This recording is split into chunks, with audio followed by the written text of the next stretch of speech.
Dr. Marilyn Friend once said, in classrooms filled with students with a variety of learning needs, two teachers can be better than one.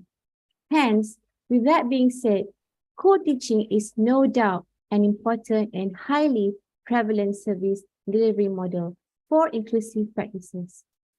Improving this teaching approach is highly significant for the further inclusion of students with disabilities. Assalamualaikum and a very good evening. My name is Suhaila Muhammad, Program Associate of SEAMEO SEN, and I am your moderator for this session. Welcome to Co-Teaching Guidelines for Creating Effective Practices in Inclusive Classrooms. First and foremost, on behalf of SEAMEO SEN, we would like to express our sincerest gratitude to the Director of Institut Pendidikan Guru Kampus Perempuan Melayu Melaka, Dr. Kartini binti Abdul Muttalib, Deputy Director Datin Dr. Hajah Norshidah binti Abdul Hussein, distinguished lecturers, head of divisions, all training teachers of IPGs, ladies and gentlemen, thank you for all of your wonderful support and great effort in ensuring that this collaboration is a success. Ladies and gentlemen, additionally, this session would not have been materialized if it had not been for the great support and ideas from our very own Director of SEAMEO SEN, Dr. Hajah Hanani Harun Rasid. Dr. Hanani is extensively passionate about special education, and this topic tonight on co-teaching guidelines for creating effective practices in inclusive classroom is definitely close to her heart. With that, I am extremely honored to welcome Dr. Hajah Hanani Harun Rasid to deliver her opening remarks. Dr. Hanani, the floor is yours. Assalamualaikum and a very good evening.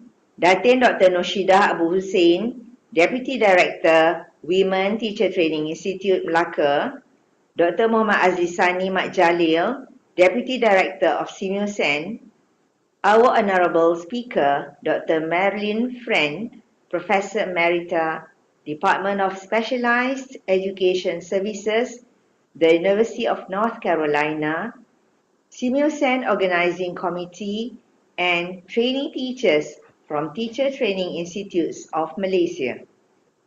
First and foremost, I would like to welcome everyone to the online course on co-teaching guidelines for creating effective practices in inclusive classrooms. My deepest appreciation for your virtual presence this evening. As a regional center for special educational needs, it is ingrained in our mission and vision to promote inclusivity for learners with disabilities. This time around, SEAMEO SEN is committed to host an online training to address SEAMEO Priority Area 6, which is promoting harmonization in higher education and research. Today's online training is specially hosted for pre-service teachers from the Teacher Training Institutes in Malaysia. This is to offer additional exposure to all pre-service teachers, the point of view of the expert on co-teaching as a means for teachers to provide quality education in an inclusive setting. I strongly believe that this online course will enrich your knowledge and hopefully will become an added value in enhancing your educational services in the future. Ladies and gentlemen, co-teaching is becoming an increasingly common option for teachers in implementing teaching and learning in the inclusive classroom setting. The collaborative effort between subject teachers and teachers with specialization in special education in providing specially designed instruction has helped the learners with disabilities to participate in the class similar to other typical learners. The co-teaching approach also enables mainstream teachers and special education teachers to exchange ideas and expertise to plan lessons, teach, monitor students' progress, and manage the class together. This approach will assist teachers in providing appropriate support for learners with disabilities based on their unique needs. Consequently, it will enable teachers to teach all the students with the same content and provide them the same educational standards. I believe all participants here have been introduced to co-teaching approach, which is included in your curriculum as a prerequisite course for pre-service teachers.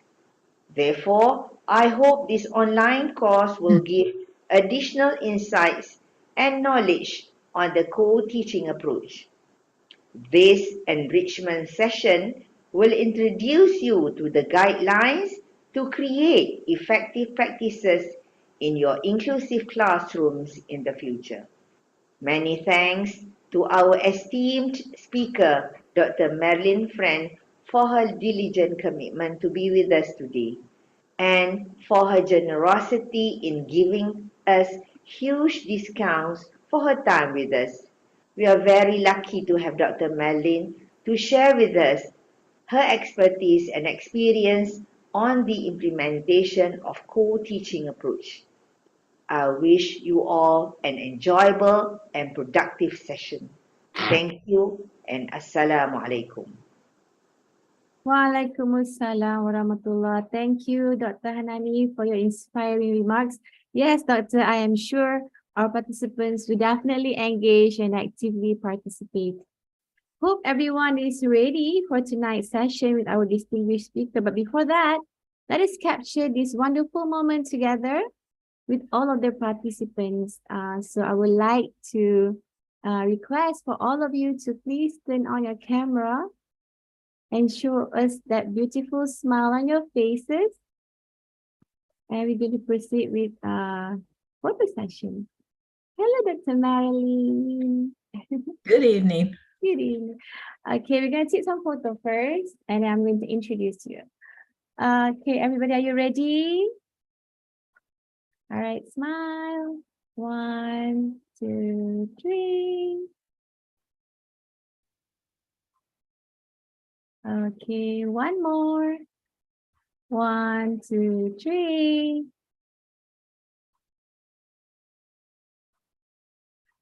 All right, everybody, and last one. Okay, there's a request for freestyle. Everybody, freestyle.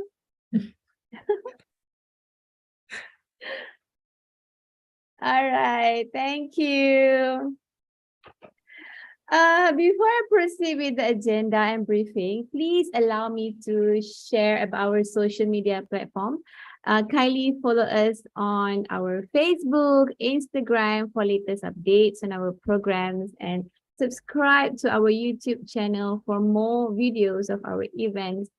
All right, now I shall move on to the briefing.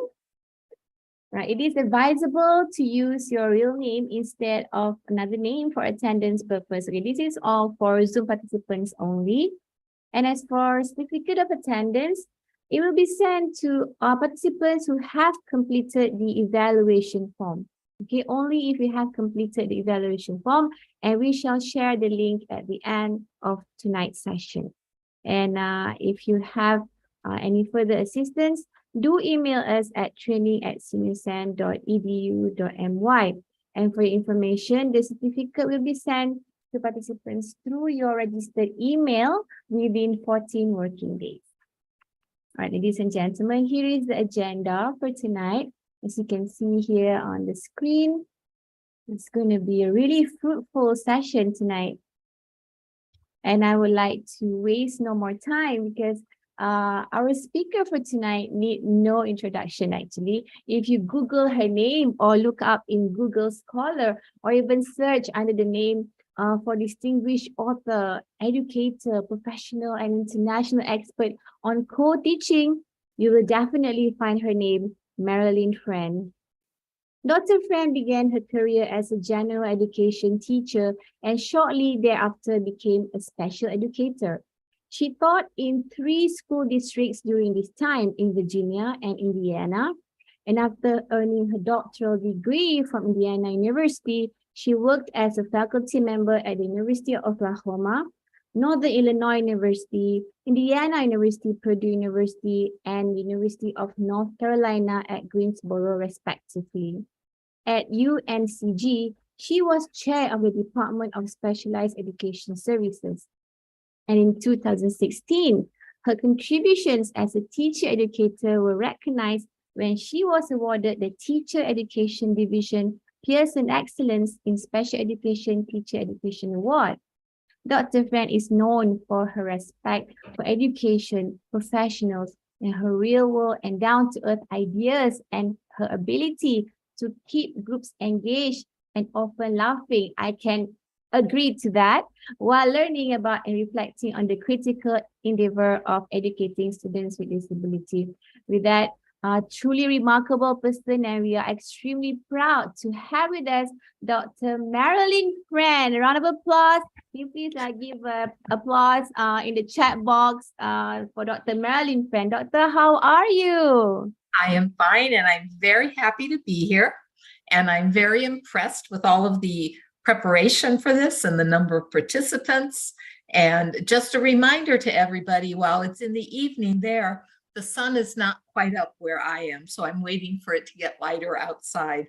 But I'm very, very happy to be here and hope that everybody has learned a little bit about co-teaching, but I'm hoping I can share some other ideas.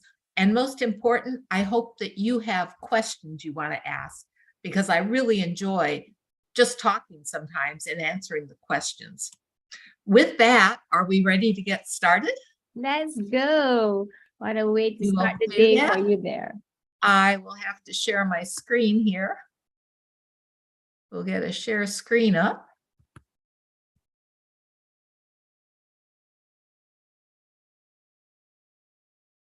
There we go.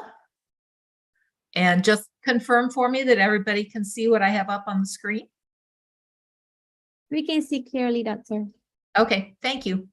So here we go. Let's talk co-teaching. We have a short amount of time, but I hope we can get through a lot of different topics.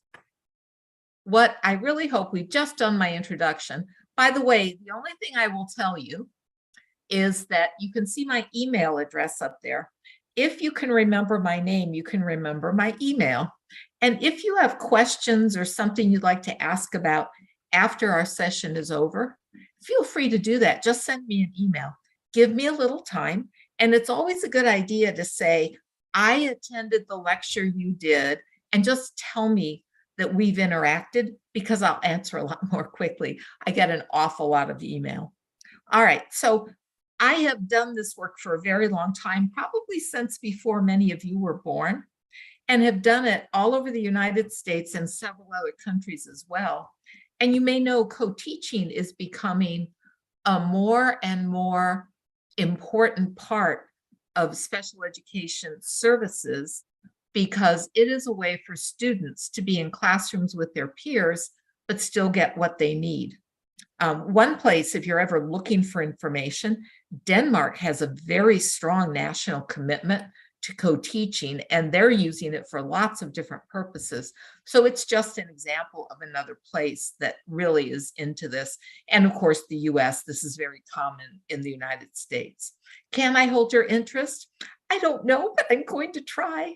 And the more you interact and have questions in your head, the better it will be for all of us.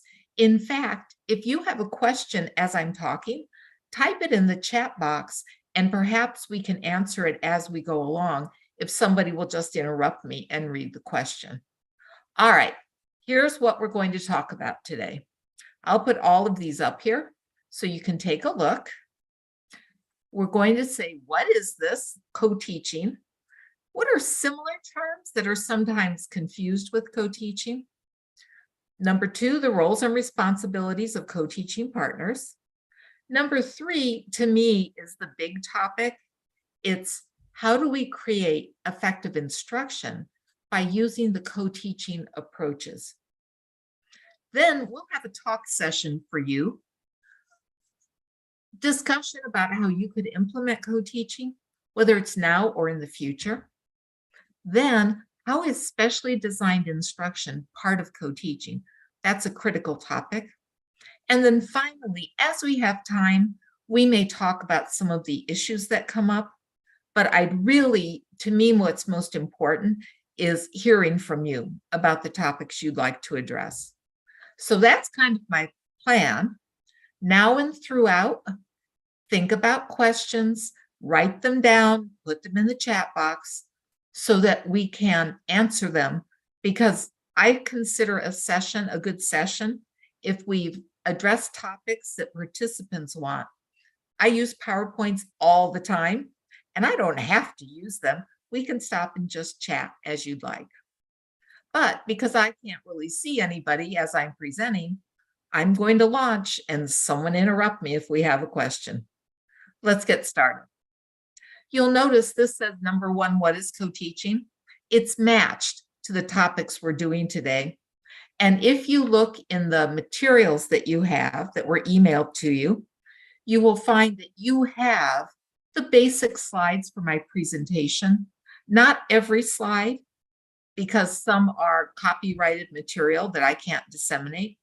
But if you don't see a slide in your print materials, just hang on.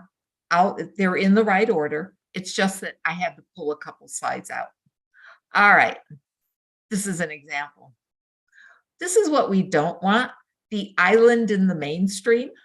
Mrs. Jones, see Mrs. Jones back there in the back, and Mrs. Cooper down there in front are trying to figure out why Fred, see poor little Fred in the wheelchair there, doesn't feel like he's part of the class. The last thing we want co-teaching to be is an arrangement where students with special needs end up in the back of the classroom.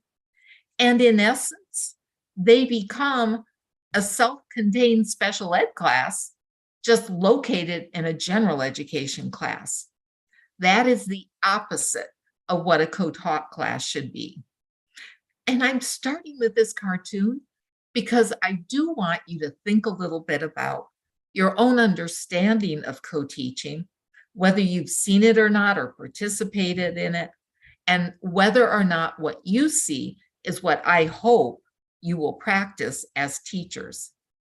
Now, co-teaching is, question in your head, what would you answer? I think on your print materials, you only have a line there. Sometimes people have lots of different things. They'll say co-teaching is collaboration. They'll say co-teaching is teamwork. Co-teaching is a partnership between two teachers. All of those are good ideas, but I consider those to be what I would call co-teaching 1.0. It's early co-teaching, where we used to focus on the grown-ups. And the assumption was if we could get two teachers to work together in the classroom, they would automatically do what is best for kids. We have learned over the past 25 or 30 years that co-teaching has been around that we've had to refine that. And now when I define co-teaching, I start by saying this: co-teaching is a service delivery option. It is in lieu of students with disabilities going off to a special ed classroom or being in a special ed classroom all day. That's a very critical starting point because it's not about the adults. I mean, collaboration is my area of scholarship. It's what I've looked at my whole career. And teamwork is wonderful. All of those things are great, but those are about the grown-ups. And this, first and foremost, is about the students. It is how students get their needs met as special learners. Keep that one in mind because it'll come up several times today. It is what we have to be thinking about when we see two teachers in a classroom. All right. It is not, let me do this slide. Co-teaching is not business as usual. In some cases, people have the sense that everything needs to be exactly the same when a class is co-taught as when it is taught by one teacher. By the way, I will use the term solo taught to refer to classrooms with just one teacher, solo taught. So the two teachers are trying to make the class exactly the way it was when there was only one teacher. That usually leads to the general ed teacher leading all of the instruction and the special needs teacher walking around the classroom, talking to individual kids, I don't know, trying to be, we call it the kid whisperer, trying to quietly talk to children and see if they can get them to behave and understand the schoolwork. And it's just not a very good use of the second person in the classroom. This is also not help.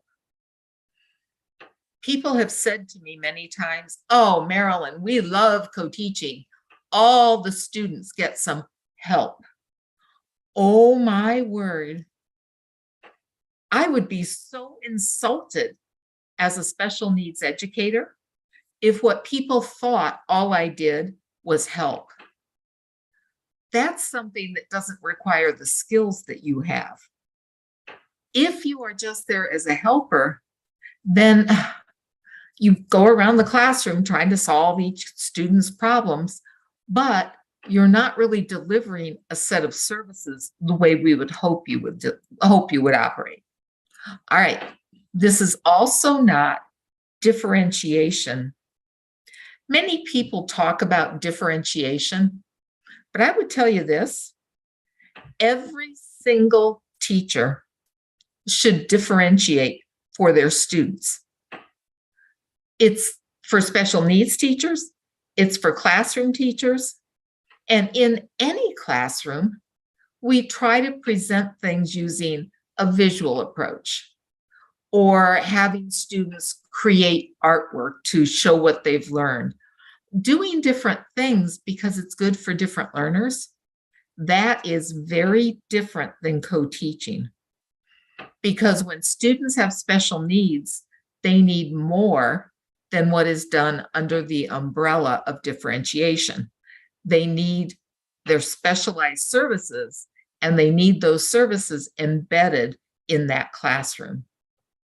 Now, I put accommodation in, and I'm not quite sure how this is used where you are, but I'll try to explain quickly. Usually we talk about accommodation as things you give kids to help them during learning. For example, maybe there is a visual presentation of the work a student is supposed to do. So it's a template that the student can fill in. That would be an accommodation. Moving a student to sit in a place in the classroom where the student can see better and maybe pay closer attention, that's an accommodation. Perhaps something like giving a student additional time to complete an assignment would be an accommodation. But here's how all of those are different from specialized services.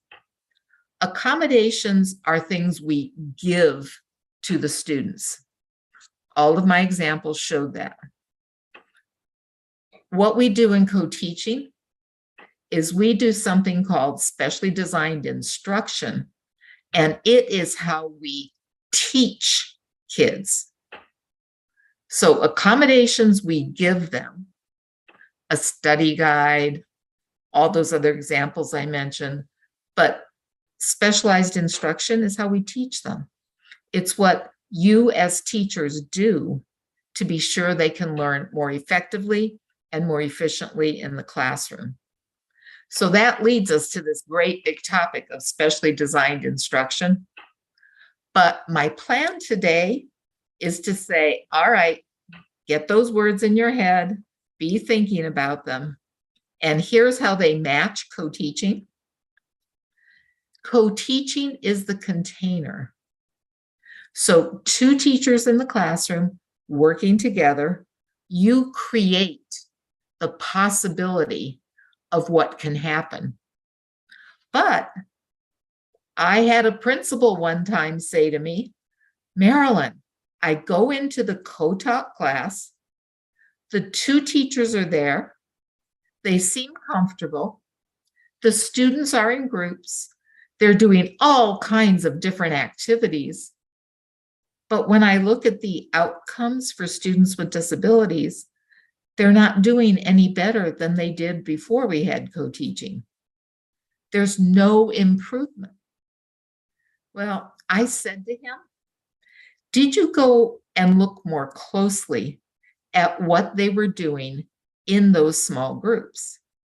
Because children in groups and doing activities, that's fine. But it's the quality of what those activities are and how they address students' special needs that will determine if co-teaching is an effective approach. In other words, it's specially designed instruction that has to be put into the mix in addition to the two teachers having a great relationship and doing what they do. If we don't get that, then we're not going to have the outcomes that we want for our students. That's critical. It's also probably the biggest change in co-teaching over the past 15 years or so. We're much more focused than we were before on the quality of the specialized instruction in this approach. All right, let me keep going here. I have to finish what co-teaching is. So you realize all I've said so far is co-teaching is a service delivery option for the purpose of delivering the specialized instruction that students need. And that was it. But now I'll fill in the rest. It's done by 2 or more professionals with equivalent licensure. I say that, and I'm not sure if you have teaching assistants who help out sometimes in classrooms. If you do, they don't co-teach because they don't have licensure equivalent to that of a teacher. Usually that person who's very valuable would work under the direction of a teacher. So we have to keep that in mind. Also, and I don't know if it's true where you are, but co-teaching can also happen between a classroom teacher and a teacher of English, teaching kids English as part of the classroom instruction. It can be, this one we see a fair amount, it can be between a classroom teacher and, for young children, a speech language therapist who works in the classroom together with the teacher so that children get their speech services.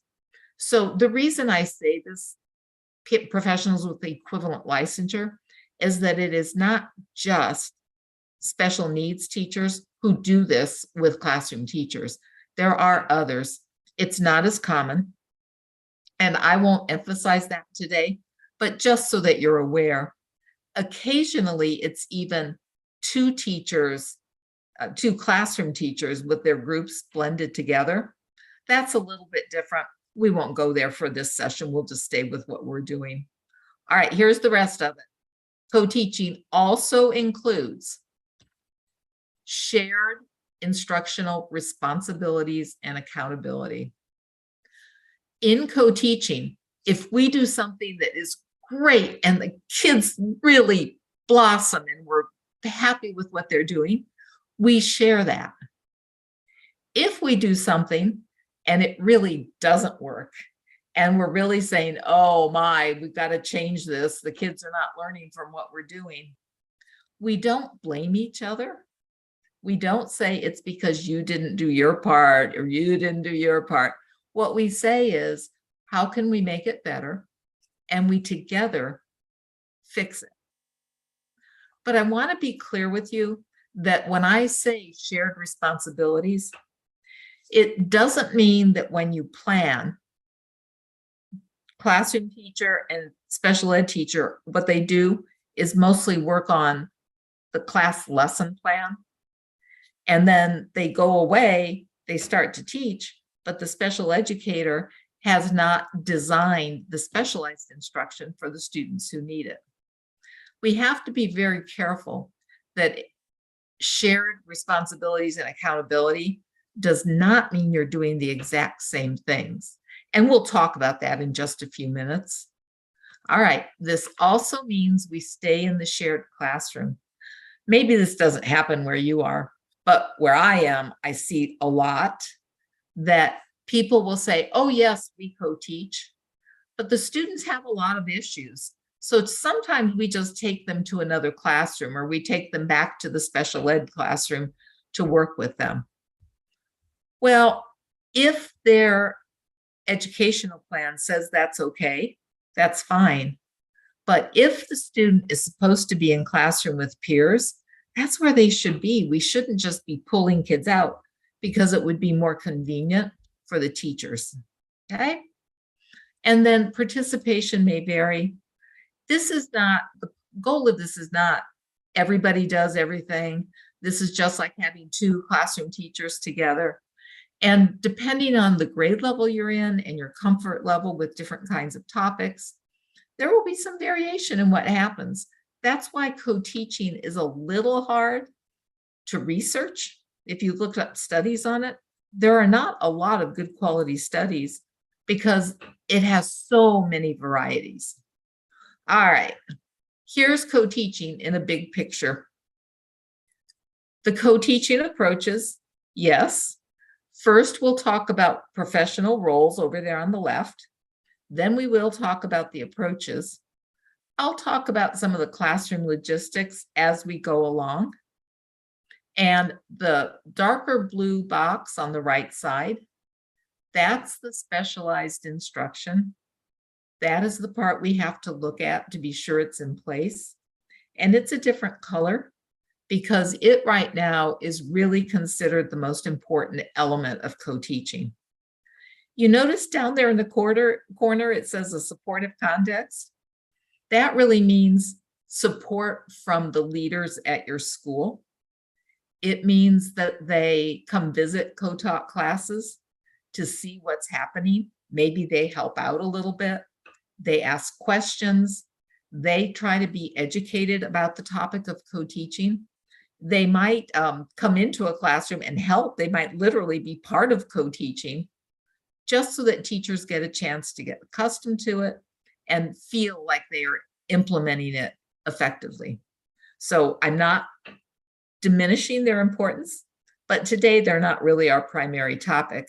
But I will tell you, especially as new teachers, you have to understand if you don't have strong support behind you, it can be tough to implement co-teaching.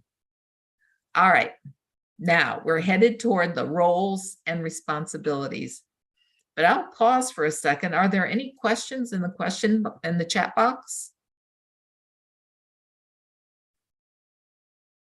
Doctor, there is no question yet, but there is a comment here from Yes. one of the participants that says we only have students assistants. So only assistants will go in the classrooms? Assistant Yes. students, yeah. Yeah, I have run into that in several other countries. And what I would tell you is that that's fine. I would not really call that co-teaching because it implies that an assistant is just like a teacher. And in some ways, it confuses everything. I usually tell people that when you have assistants going into classrooms, they can do some of what I talk about, but it's under the direction and supervision of a teacher. I'd also be really careful that the culture not be grown, that assistants can do everything special needs teachers can, because then it undermines this whole concept. And I don't know, I find it a little bit insulting to the special needs teachers because it's like, oh yeah, it's the same thing. Put an assistant in there. We don't have teachers who can go in. If that is your situation, as I talk and go through responsibilities, it'll be a little different, but keep picking up on the things that an assistant could do and could do appropriately. But keep in mind, they can't do everything because they're not licensed teachers, okay? So I'm glad somebody raised that because it's an important topic in some places. I ran into that working with the teachers in Denmark. They often had assistants going in and they had to kind of rethink what they were doing with that personnel. They're valuable. I'm not saying anything negative about them. We just want to be careful about how they work. All right, should we keep going? Here we are. I had to do this. I know you don't do snow, but I thought, yeah, I have to show this because I love it. To understand the roles and responsibilities. When co-teaching is really going on, it's like a mind meld. Two teachers and their brains are together, just like the two snowmen. All right, let's get serious here. There are different responsibilities that are primary for each person in a co-taught arrangement. General ed teachers first are supposed to have the knowledge and skill for delivering whatever the curriculum is that is being taught in the classroom. The special needs teacher will know some of that. And for younger children, they may know just as much. But what we're trying to do is emphasize that gen ed teachers, classroom teachers, are the ones primarily responsible for that curriculum. And we don't want to say special needs has the same exact responsibility because then it's a classroom with two regular teachers. Second one, they mostly have classroom management. Maybe you don't have any students who misbehave in class, but that is generally a general ed teacher, a classroom teacher's responsibility. And it's not just discipline, it's also having things run smoothly, having classroom procedures and routines. That's general ed. A third one, classroom teachers need to know what's typical, because they're sort of the person who says, yeah, that's pretty good, that's just like kids should do, but that's not working very well. They have to understand their students from a typical perspective. Finally, they are the ones who are doing the pacing. There's a certain amount of curriculum that needs to be taught during the course of a school year. They are the ones who should know that the pace is right to get through the curriculum, and at the end of the year, school year, say, good, we got there. This one is important because in some classrooms where there are students with disabilities, the two teachers will start saying, well, we have so many learners and they're so diverse, we can't really get as fast as, we can't be as fast as the other teachers. And they end up thinking that it's okay to, I don't know, be 6 weeks behind at the end of the year. And I'm like, you can't do that, because no one will ever go back and teach that material to the students. So it's really important in co-teaching that the classroom teacher keeps in mind getting through material in a timely way. So classroom teachers, that's what they are to be doing. But now let's get to the special needs side. Here's what they're doing. Everybody has responsibilities. Their first piece is that they really have to know the specialized techniques that we'll talk about in a little bit, the other strategies. Here's one quick example. Students with autism, I presume you have lots of students with autism, that's pretty common now. And one thing many students have, even if they're really smart kids, if they are on the autism spectrum, they have trouble transferring from one activity to the next. And so they want to keep doing what they're doing, and they end up having a problem if teachers try to get them to do something else. Well, there's a very, very specialized but very effective technique that special educators use. What you do is, many kids with autism have something they're very interested in. And so when it's about 2 or 3 minutes before the transition time, one of the teachers will say to that student, oh, I can't remember, and then say something about the special interest, whether it's airplanes or trains or something else that the student really likes to talk about. Well, when you ask a question about a student's interest, the student with autism will break their concentration. It's like, boing, up they come, and they want to talk about that topic. And then you can say to them, remember, we have to switch in 2 minutes. And then sometimes you have to do it twice, but it's a very small example of knowledge that a special educator has about how to interact with a student that can be effective. Another one that's much more common is something called pre-correction. Special educators should know how to do that. If there's a student who has trouble coming into school every day, maybe gets upset or is wound up, doesn't just get materials put away, well, a special educator can make up a series of behavior goals, maybe meet that student at the door and say, okay, today the goal is go put your things away, and make sure the student remembers what to do and how to do it. And then as long as the student does that, the student gets rewarded. After that, it may be come in, put your things away, go to your seat and sit down. Then it may be those two things and get out your work. A special educator knows how to break things down, correct a behavior before it's a problem, develop an intervention to make it happen, reward a student for it. That's special ed. Teachers don't usually do that. That's an example of you using your specialized knowledge and skills. All right, I better keep moving here. You understand the unique needs of individual students, like the student with autism I just mentioned, or maybe a student with a learning disability, and you know that the student needs quiet to work, or you know that the student needs instruction that is very clear, stripped of extra words because the student has trouble processing language. And so you know that for that student, and you know what's good for all your other students, and it's your job to make sure that happens in the classroom. You complete any paperwork, all the other things that have to happen.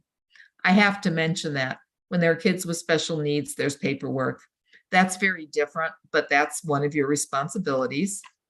And then something called a mastery model of instruction. Usually special needs teachers, they want students to learn something so well that it doesn't have to be taught again. And so sometimes in a co-taught class, we end up with kind of difficult conversations because the general ed teacher, classroom teacher saying, we got to move, we're done with this, we got to move on. And the special needs teacher is saying, wait, there are 4 students and they don't understand it yet. And I have some materials I could use, and that would be better. And they have to negotiate how to do that. And it's good. None of this is negative, but it's material or issues we need to think about so that each person holds their responsibility. And the way it works is this. There's the classroom teacher, there's the special educator. They're putting things together. It doesn't mean they're totally separate. They overlap. And they overlap a lot or a little based on their training, their experiences, but they also hang on to their different unique areas so that they're more effective in teaching their students. What you get when you do this well is parity, not equality. Whew, that's a mouthful. We don't want co-teaching to become teachers who are interchangeable. In the US, principals will say to their co-teachers, oh, when I come in the classroom, there shouldn't be any difference between the 2 of you. You should be exactly the same. Well, that's equality. What we want is parity, where each teacher is equally valued for the contribution they're making. It's a big difference because parity implies the contributions are different. Equality implies they're the same contributions. And that's one that a lot of people struggle with. And I don't know how big an issue it is for you, but it's one to really keep in mind. If you're talking about assistants going into classrooms, it's not parity, it's not equality. Excuse me. If it's an assistant going in, then it is, I call that classroom support, and move away from the term co-teaching, because even if the assistant is fabulous, that person should not become the de facto teacher for the students who are in the inclusive classroom. That's saying it's okay for a student who has special learning needs to get all their instruction from an assistant. We can't have that. Then the classroom teacher really has to be doing the instruction for that child, probably in collaboration with the special educator, and the assistant is making sure it happens, but is not in charge of it. It's got to be, assistants make me nervous because sometimes they end up being the teacher. Not a good idea. All right, the other thing we get in co-teaching, I'll finish this part up, is something called role reciprocity. And I promise I'm almost done. Excuse me. I'm almost done with vocabulary for today. Role reciprocity means this. It means I learned from you, you learned from me. We're both better teachers because we do this, but we're not trying to be the other person. too often in a co-taught class, the special needs teachers end up trying to be mostly like the general ed teachers, and then they can't do what they are mostly there for.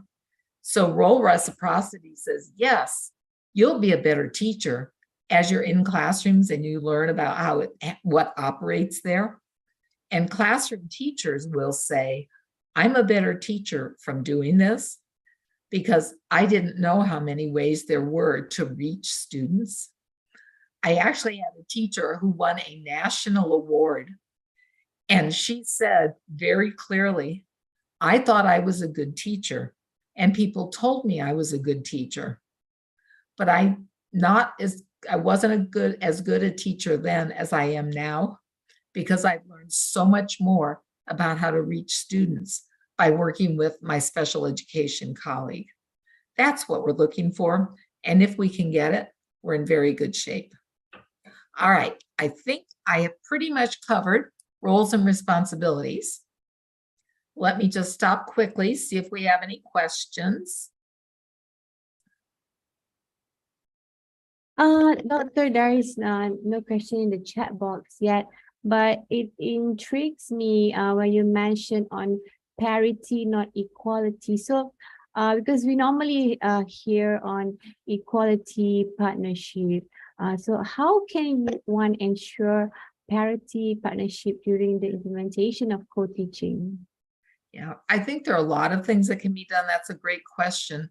It starts right at the start of the school year, because what we really need is, for example, when teachers are starting the year, in co-taught classes, sometimes the classroom teacher will say, hello, everybody, here we are. This is school year, however you do your first day of school.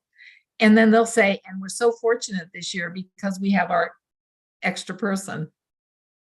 And they're taking charge of the classroom with their first words. And they're basically putting that person in a kind of a lower place.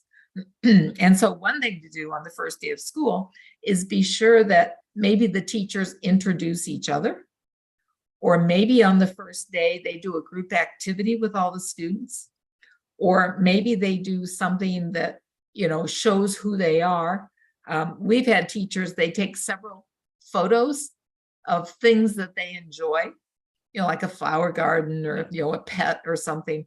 And they'll show those to the kids, and they have the kids guess which teacher goes with which picture. We see what that does. It sends a message to the kids that it's two teachers. And that's something you do right at the start of the year. It really helps. There are other things. If I am coming into a classroom as a special needs teacher, do I have a place to put my things in the classroom? Or do I get to use the desk of the student who's absent?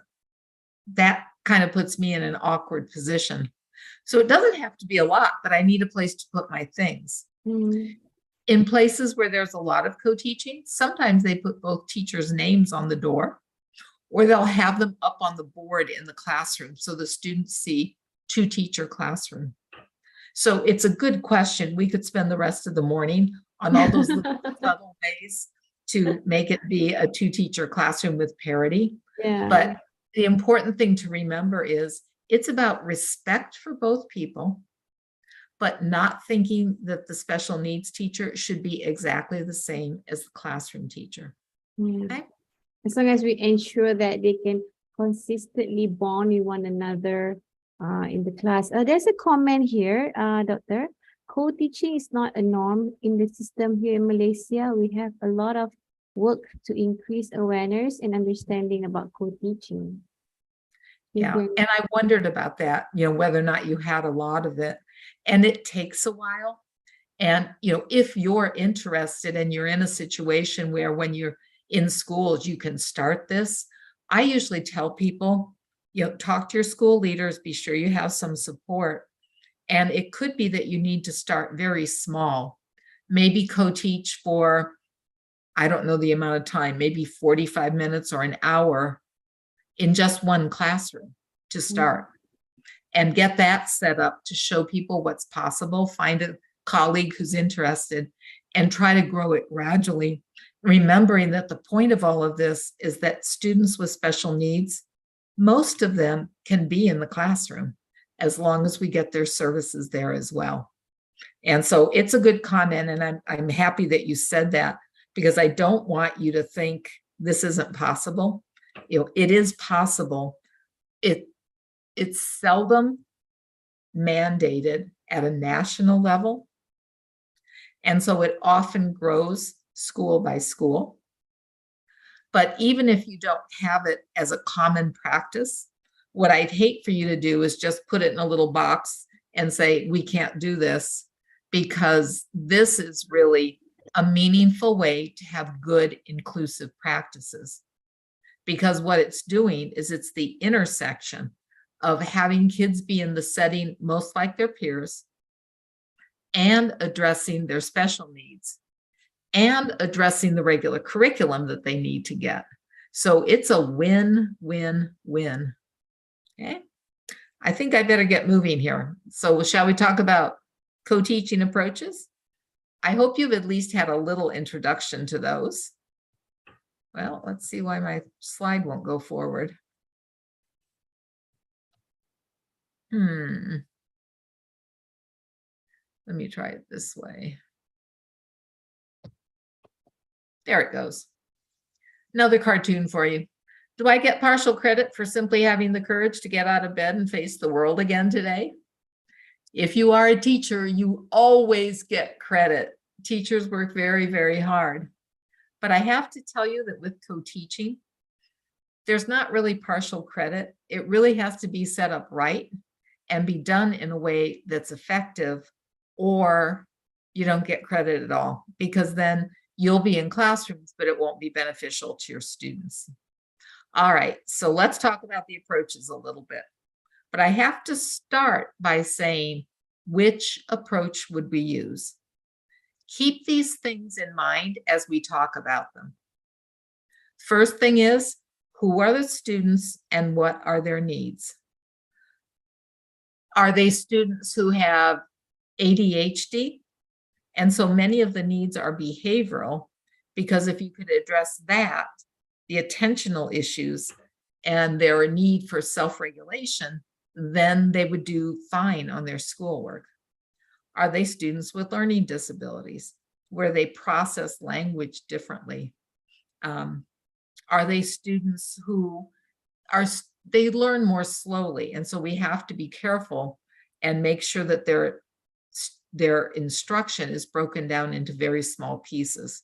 So your first thing to think about is kids.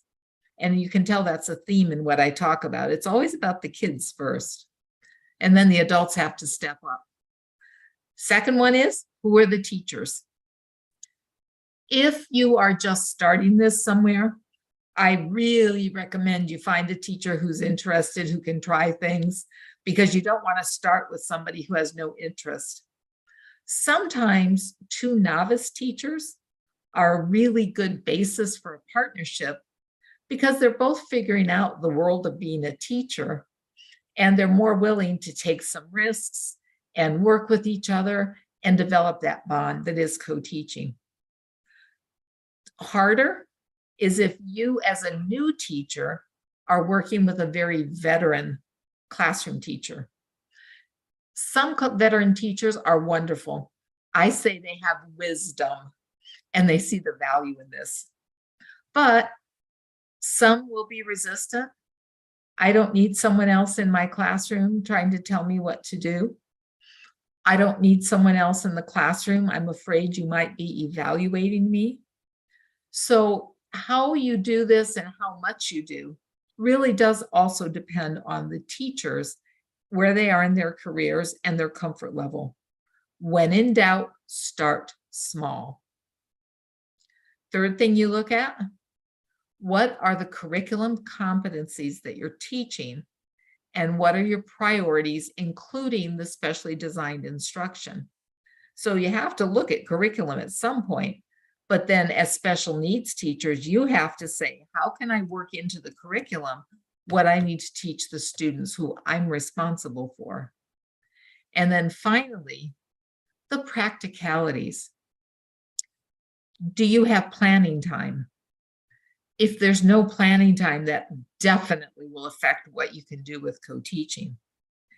How big is your classroom? Because if the classroom is very crowded, it's sometimes difficult to set up a good co-teaching arrangement. How about something like how many students are in the classroom, just the flat out numbers? Because if the class is very large, it will be harder to do this.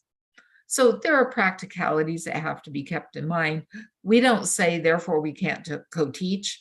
What we say then is we have to figure those out in order to make co-teaching effective.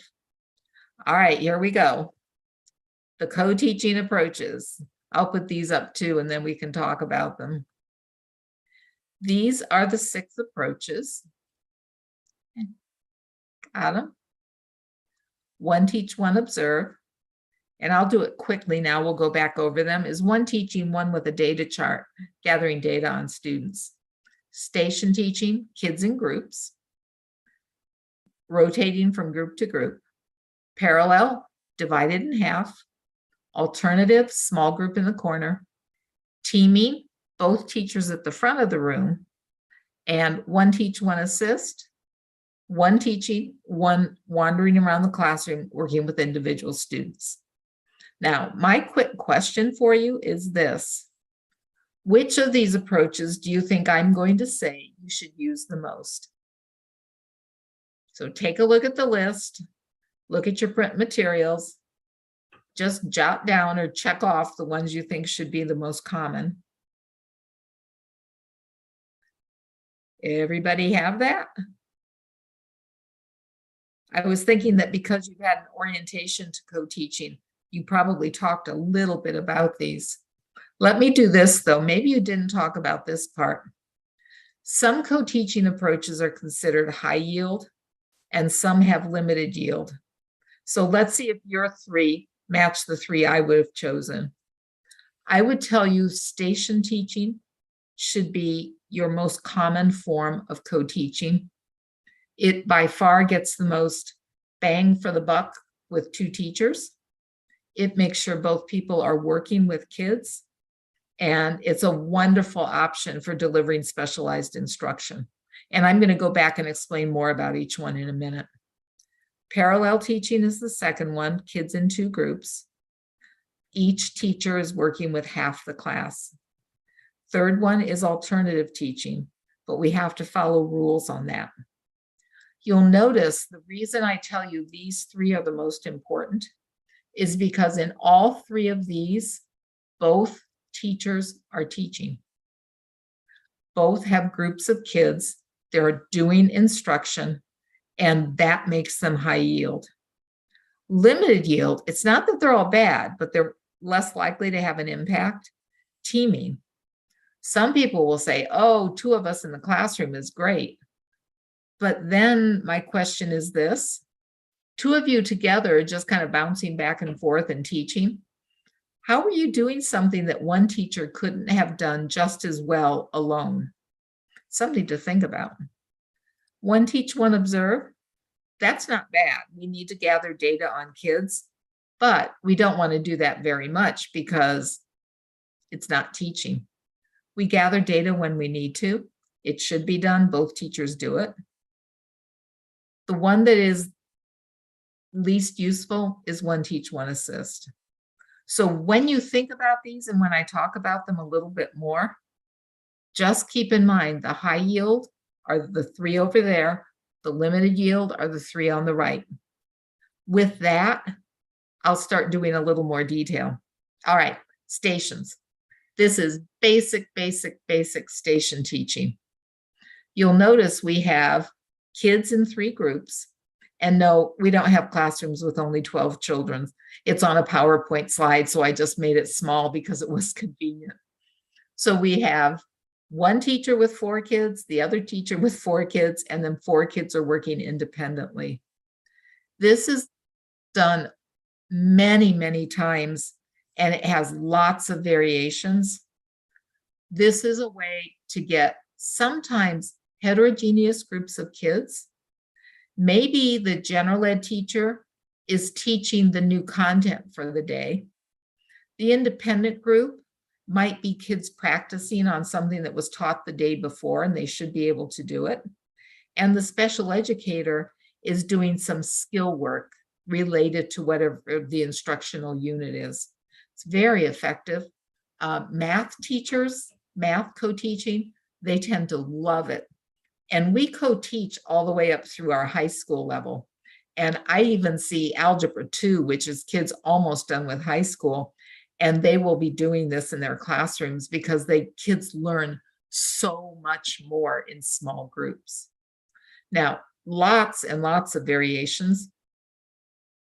If people are comfortable with this, sometimes they'll make 4 groups. And then students go teacher, independent, teacher, independent. And they'll have different activities to do in the 2 independent stations. Sometimes, and I like this a lot, they'll use the special needs teacher to do review of material that was taught a little while ago, because sometimes kids lose and forget what they've learned, and it's a way to keep all the kids up to speed. Sometimes they will have 2 groups, and they'll do that because they're not convinced their students can work independently very well. And so they'll say, well, we'll put them in half. We'll each teach what we're doing, special needs doing skill, general ed teacher doing new content. And then maybe the students don't move. Maybe when it's time to switch groups, the teachers switch and the students sit still. That can make it easier because then you have the option of kids not trying to move around the classroom, which sometimes eats up a lot of teaching time.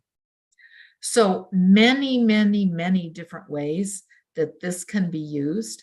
And I encourage people, if you're going to start co-teaching and it's a new concept, having the classroom teacher teach the standard lesson for the day to half the group, while special needs teacher works on skills the kids need in the other group, can be pretty effective, and it's less threatening. Sometimes classroom teachers don't want to give up curriculum. They don't want to give up what they teach. And so that way they can keep that, but special needs teacher has a good role in the classroom and the kids benefit. Now, I've been talking about heterogeneous groupings. It is also true that teachers will group kids based on skills. So if I need to teach a learning strategy to several students, that day we'll group kids by who needs it. So when they get to the special needs teachers group, they can learn the new strategy that they need in order to learn. That does not have to be just kids with special needs. If there are 2 other students or 3 other students in the room who would benefit from whatever the special needs teacher is doing, they should be put in that group too.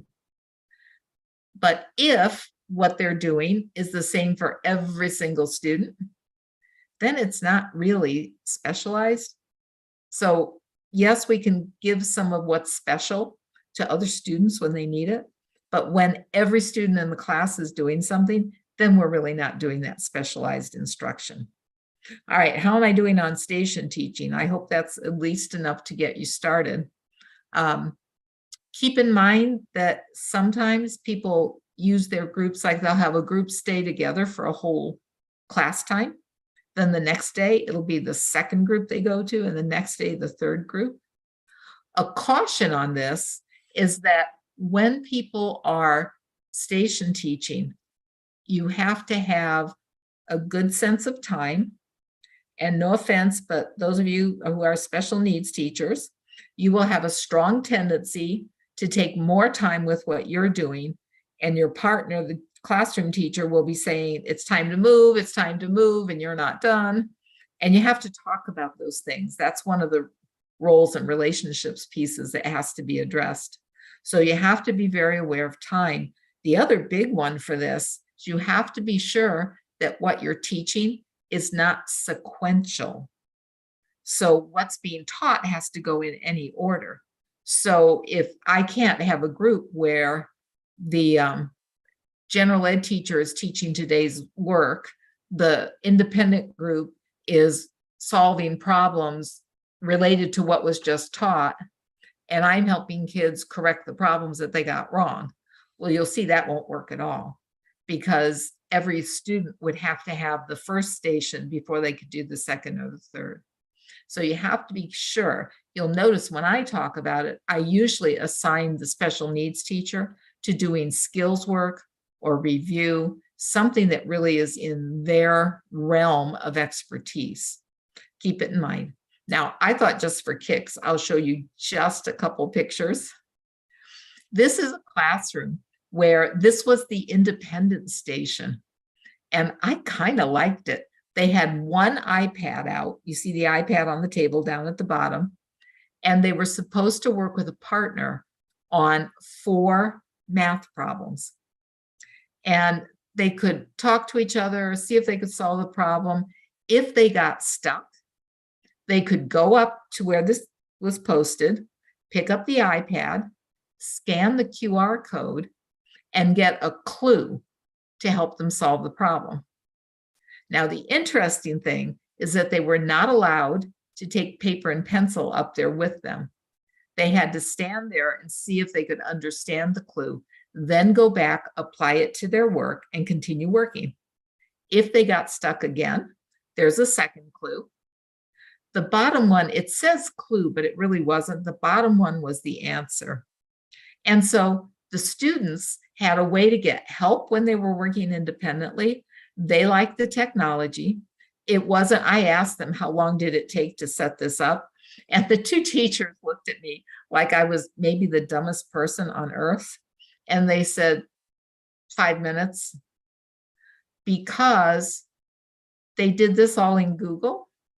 And so whenever their clues, they did the clue in a Google Doc, copied the URL code, and then they inserted that in a QR code, or copied the URL and then generated the QR code in the Google QR code generator. So it was very straightforward. And if you don't use that a lot, it sounds complicated. It's not at all. I thought that was a good example of what kids do in an independent station. If you don't do the tech, here's another one. And this was middle school. And they were looking at slope. And you can see there are lots of clues. There are lots of visuals to help the kids. I don't know if you use quizzes. When they were finished, they had to take the quiz that was loaded into quizzes, and the codes are there. And notice at the bottom, this is really important. It says, if finished early, check unit 5, homework number 3 answers on Canvas. And Canvas is a platform. I don't know if you use that. But this is an example of what you really want to do with the independent station, because it's very clear. Kids can help each other if they're having a problem. And they have something for students to do if they finish early. One of the most common problems I see with station teaching is that the students in the independent station get done and then they don't have anything to do. And that tends to lead to behavior issues or kids talking to each other, generally not being engaged instructionally. So having something for them to do if they finish early is a good idea. All right, that's station teaching. I've got to keep us moving along though, because we have more to do. The second one is parallel. Now here's, I said you can do stations with just 2 groups and the teachers switch. The difference between that and this, parallel teaching, you have a group of kids, I have a group of kids. We do not switch. For that instruction, we have the kids approximately in half, and that is what we're teaching. Now, ways this is used. Once in a while, teachers want students to discuss something. It's about vocabulary, it's about something they're reading, and they know that if they put the students into 2 groups, make them heterogeneous, spread out the kids who struggle, they can have better discussions and better hear what kids are doing if they have them in smaller groups. I don't know, we have kids who they will participate if it's in a smaller group like this, but if they're in a big group, they'll never say a word because they feel uncomfortable in that larger group. So that's one use of this, just smaller groups to encourage discussion and to let teachers more carefully monitor kids, encourage them, and assess whether they are participating. A second use of this that's very common is to group kids based on skill needs and then to teach a lesson in two different ways. Now, let me explain this because you got to get it right or it won't work. What you say is, say you have 24 kids in a class, maybe 30 kids. You take the 5 or 6 kids who really need advanced work. They're the students who are really doing well. They need to be challenged. But then you surround them with other students who have a range of needs. In the other group, you take the 6 kids who are struggling the most to learn, you put them in that group, but then you also in that group surround those 6 kids with a variety of kids at different levels of learning. So what you've done is created a little cluster for each group, but you've put other kids in as well. That will help immensely on stigmatizing. It'll help on how the groups go, because for the kids who need more advanced work, the kids who are maybe not quite there, it'll be a challenge for them. And it's a chance for kids who are more advanced learners to explain things to their peers. It's good teaching. In the other group, the special educator can lead a very structured discussion, and the kids who struggle less will be able to help keep the lesson moving. This is also good when you're trying to do instruction where one group gets kind of enriched learning and the other group gets just the bare bones, stripped down, basic instruction on whatever the topic is. To do that, though, both teachers have to be comfortable and know they're teaching whatever needs to be done in the way that's considered acceptable. Some places that's not an issue, other places it can be. Now, people use this for other reasons. Sometimes they'll have heterogeneous groups, but they'll do it to show different points of view.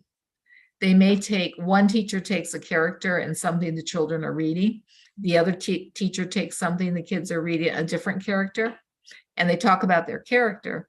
Then they come back, they partner the students, and the students talk about the character and teach each other, which is also very good instruction. I saw this in math. They were solving equations that had 2 variables. And the teachers had the kids back to back. And I loved what they did. One group solved for one variable, the other group solved for the other variable. And the teachers were kind of watching each other. They happened to have boards on each side of their classroom. And when both groups were done, the teachers said to the students, okay, turn around and look at what the other group did. And they did. And the students, they were like, oh, look, they were surprised and they were excited because the other variable had been solved. And looking across the 2 sets of work on the board, the students could really understand how you solve for 2 variables.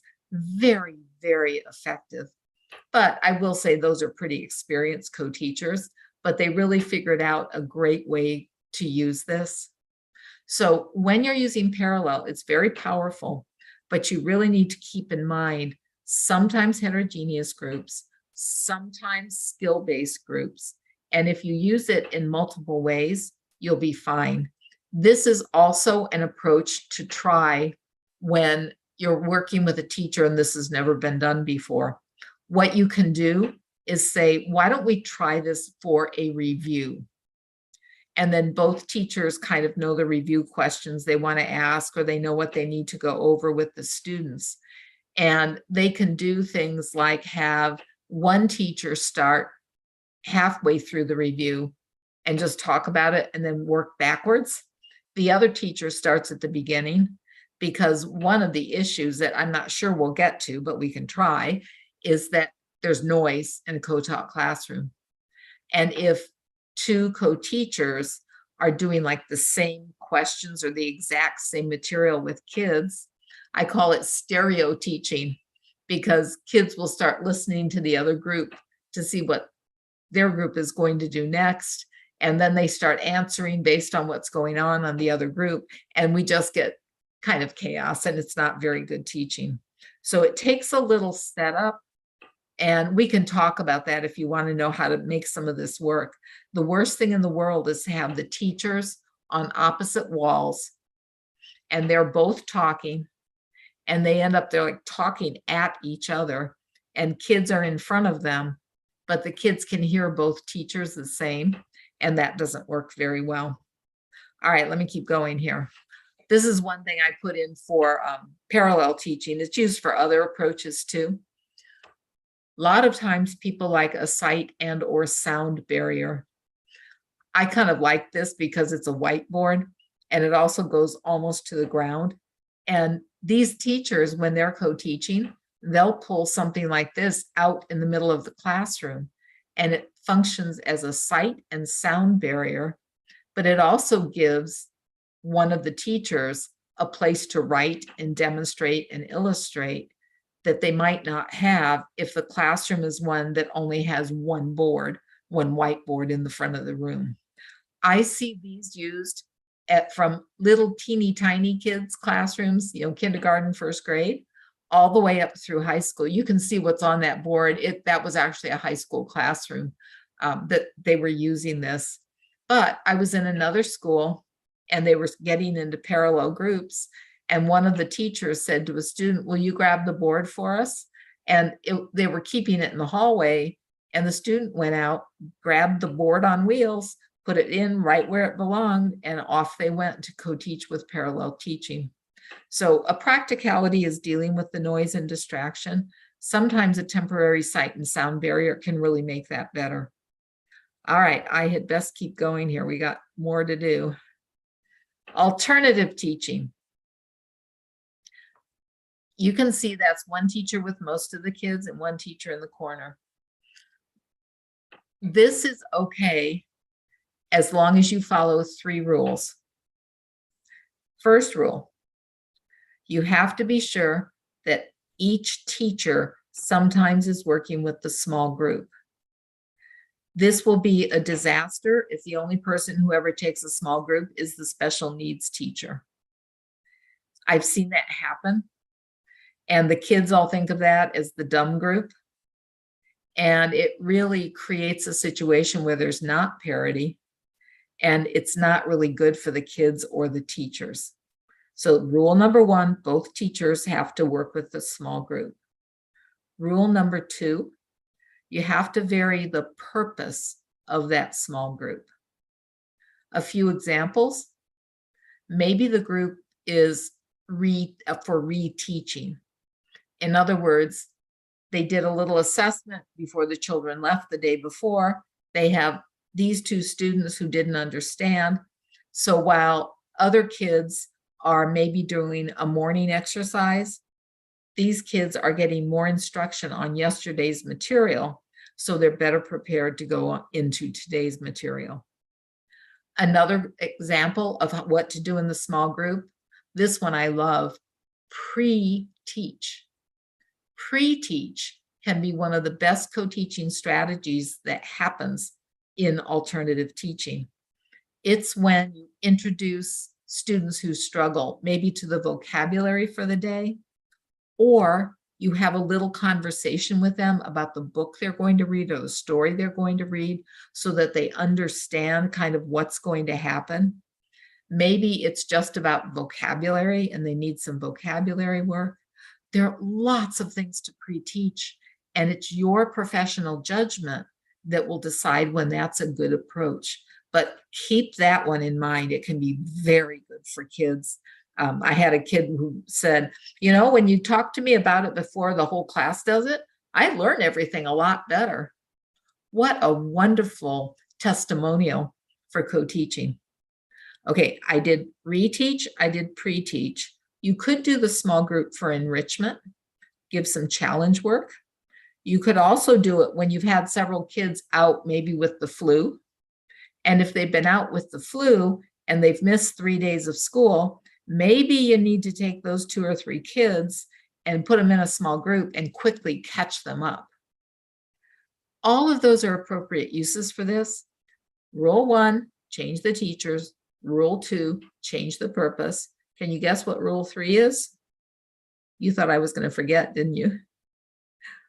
Rule 3 is switch out which kids.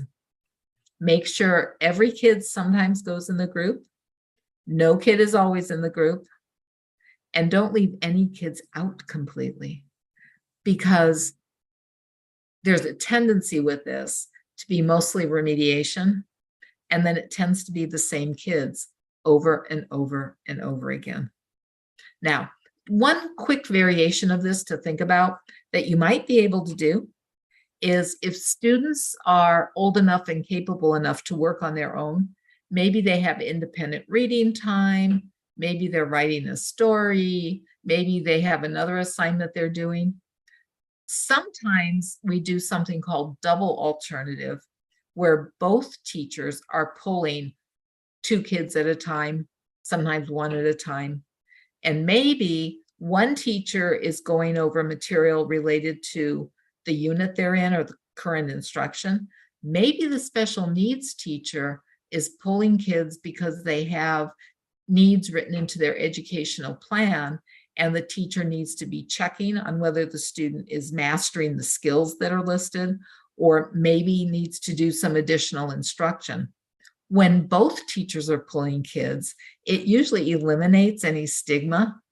And if the group of kids, the bigger group, can work independently, this double alternative is very, very effective. All right, I think I put one picture in this, and I just love this. Oh yeah, I think I did too. This is for little kids. This was a classroom, and there were actually kids and a teacher behind those 2 charts on wheels. And it's not legal for me to take a picture of students or teachers when I'm visiting schools. So I worked around and carefully got it so that I could get the picture and not get the people. This is a classroom where they have one student with a pretty bad behavior issue, and they also have a student with autism who sometimes needs a place to just quiet down. He gets sensory overload, and they don't want him out of the classroom, but he needs a place. So they set this up, and it stays there almost all the time. And when they're doing alternative teaching, they'll use it as their place for their small group, but they also use it to help with these kids who have pretty extraordinary issues.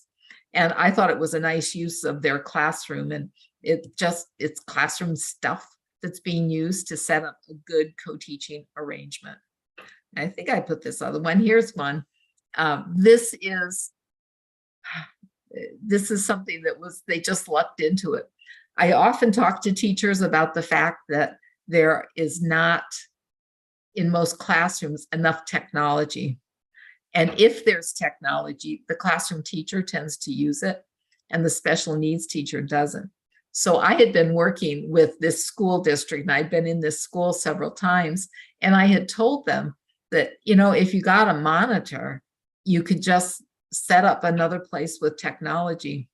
Well, one of the teachers had an uncle who was getting rid of most of his belongings and going into kind of an old age setting, an assisted living. And he had this giant monitor and offered it to the niece who was a teacher in this class. And so they took this monitor. You can see they have it set up that they have a keyboard there and they can use it with their computers. And now they have another place to do an alternative group and have technology there.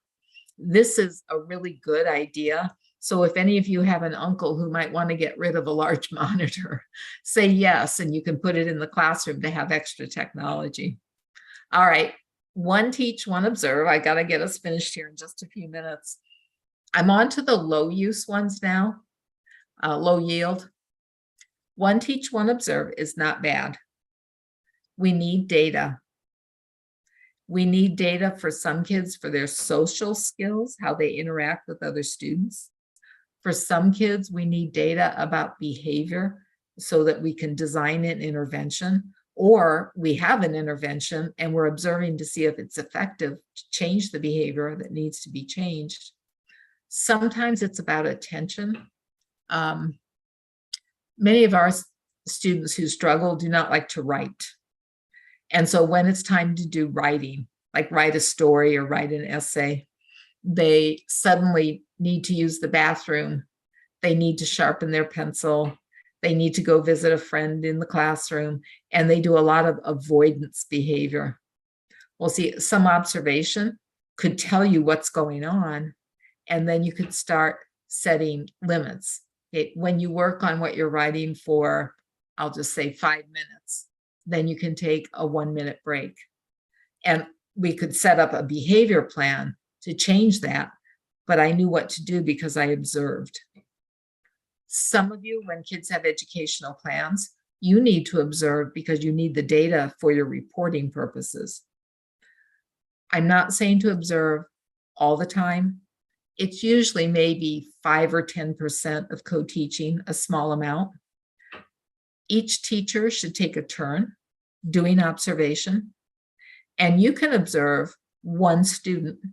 Like I was talking about the student with autism and transferring from task to task. Well, that's a one student observation because there's no other kid in the class who has that problem.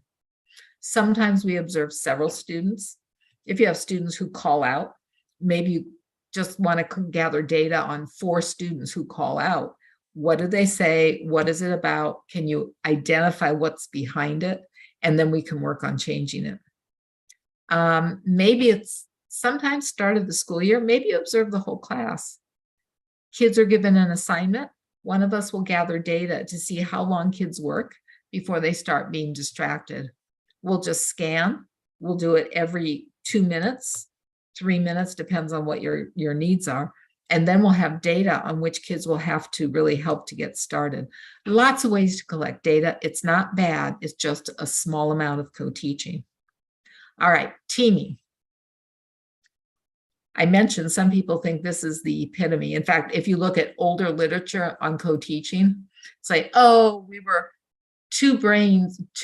one brain and 2 bodies, and oh, we could finish each other's sentences.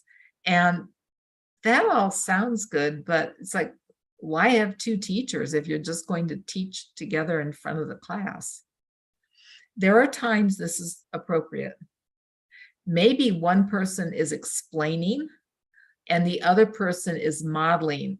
Maybe it's about note taking. So the general ed teacher is explaining how kids should take notes, and the special needs teacher is showing them on a whiteboard how to take notes. Maybe they're reading something and the 2 teachers will each take a character and they'll read a passage from whatever the story is, taking the role of the character to help kids understand the story better.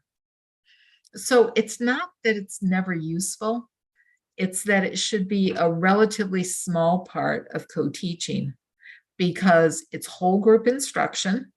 And as you can tell, I've pushed for small group instruction when you have 2 teachers.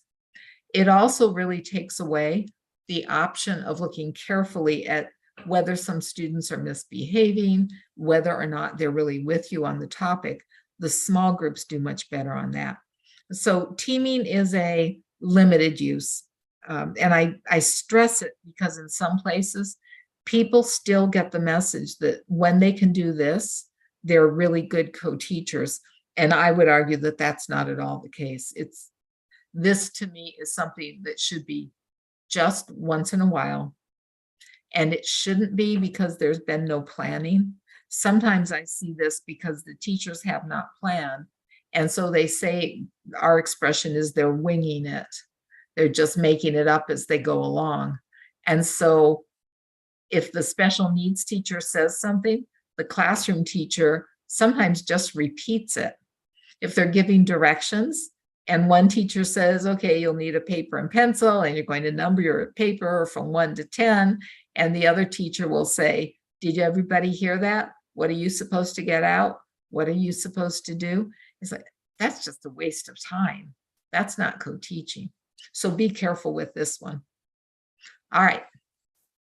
The last one is one teach, one assist. And I'm very sad to say that in far too many classrooms, this is the approach that becomes common. And I almost would rather have you not co-teaching than doing this. I don't even like assistants doing this, because when one person is leading and the other person is just there to whisper to the students, it's a distraction in classroom. The student who's listening to the special needs teacher isn't listening to the instruction from the other teacher, and sometimes gets further behind.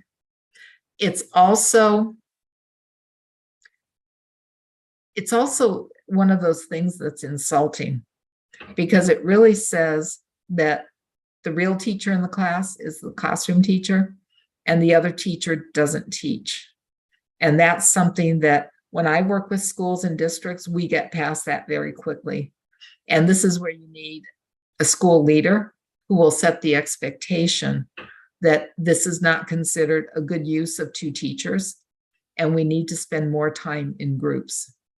I don't think I've said this. I should mention, I like for co-teachers to spend probably 2/3 to 3/4 of their time in some kind of groups.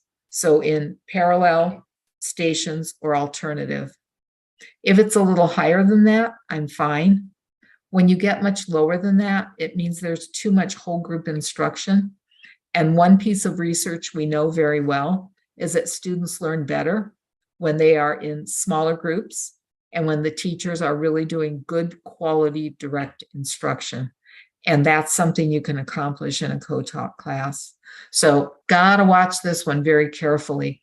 If you get a chance to see co-teachers as part of your internships, or when you're in schools, watch for this and just tuck it away in your head that this is not considered a good use of two professionals.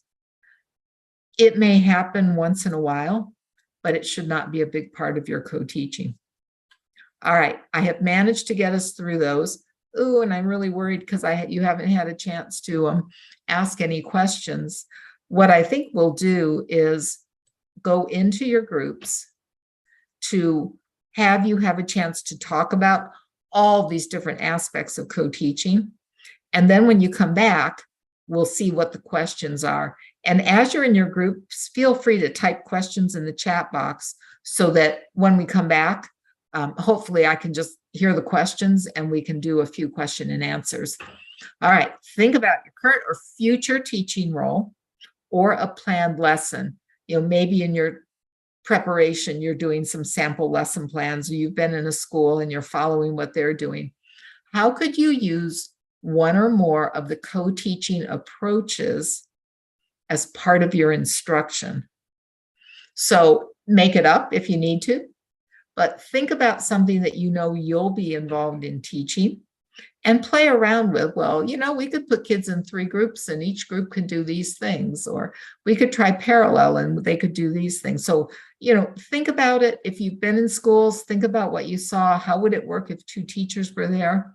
And then when you think about it, what are challenges you might encounter as you co-teach?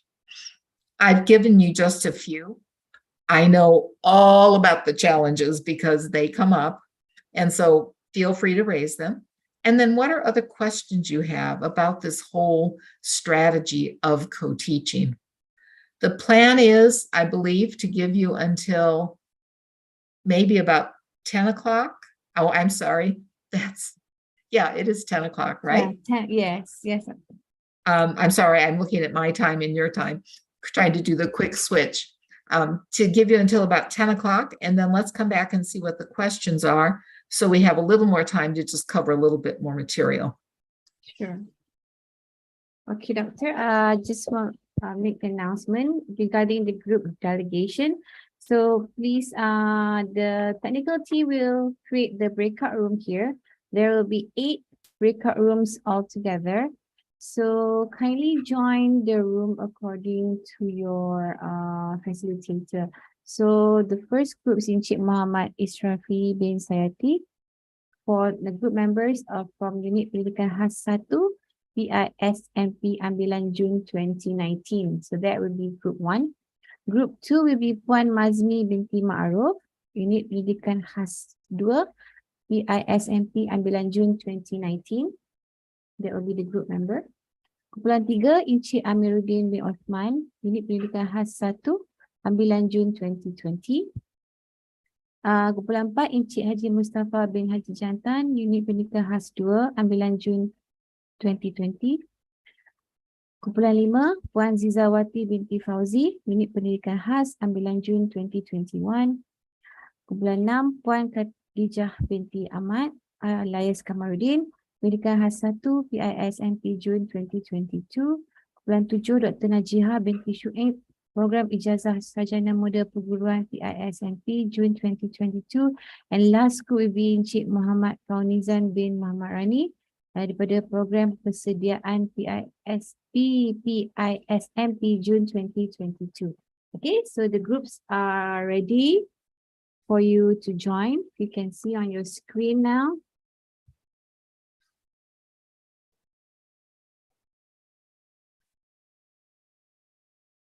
Mr. Rusmedi or Mr. Ashraf?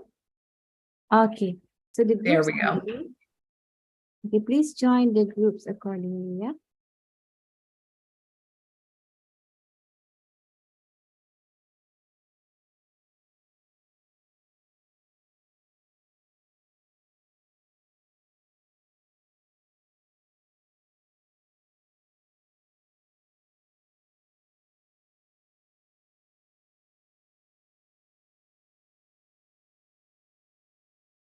So doctor, we'll see them back here in the main room at 10 o'clock Malaysia time, yeah?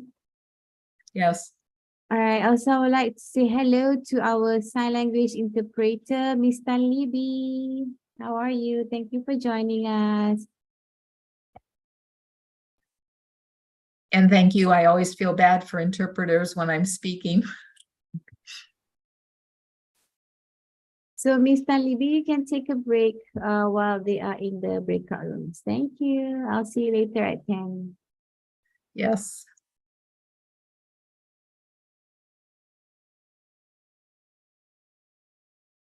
Ooh, we still have a lot of people to get into breakout rooms.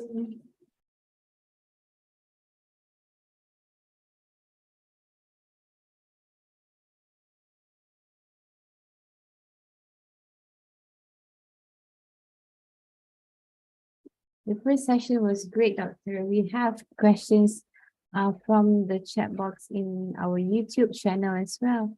So I was wondering when I can share it to you. Maybe later? Or, Yes. Yeah. See, when we come back, I'd really like to do some of the questions, even if we don't get to everything that we were talking about at the end, the specially designed instruction and issues especially, I can just skip that because I've been trying to raise a few of them, and hopefully the questions will be pertinent to the people who are here. Okay, Doctor.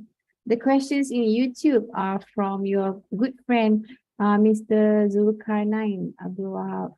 He's asking a lot of questions there. He's been joining since 8 o'clock just now. So maybe Doctor, you can also take a break while they are in their breakout rooms, and I'll see you in a short while. Okay. Thank you so much. Uh-huh. Have you had your coffee this morning? No, I haven't had coffee. I could use some. All right, thank you. And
Time's up, right, Doctor? Should I call Yes. him?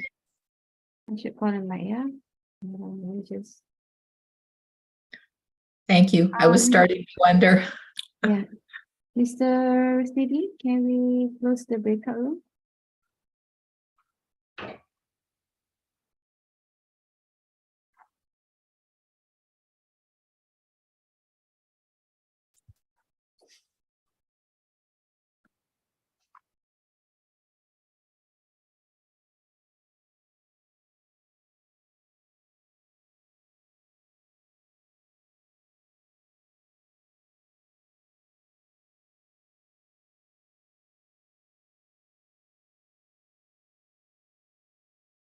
Should I close the breakout rooms?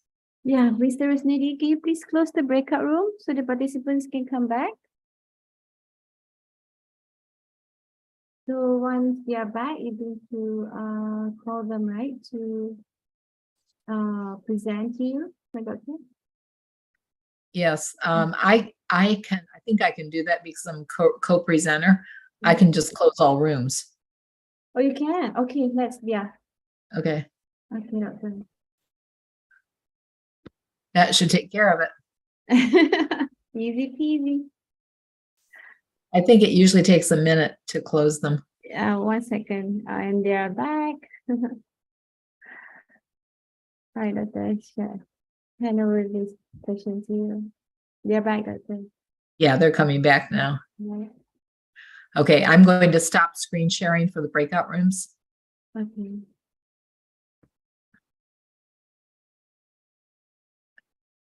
Let me remove myself.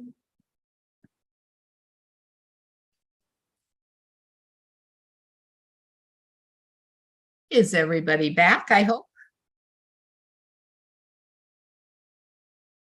And I hope you had a fruitful discussion about what you've learned here and what you learned before in your coursework and what you've seen in schools, and that you've come back with a few questions, which I would love to hear.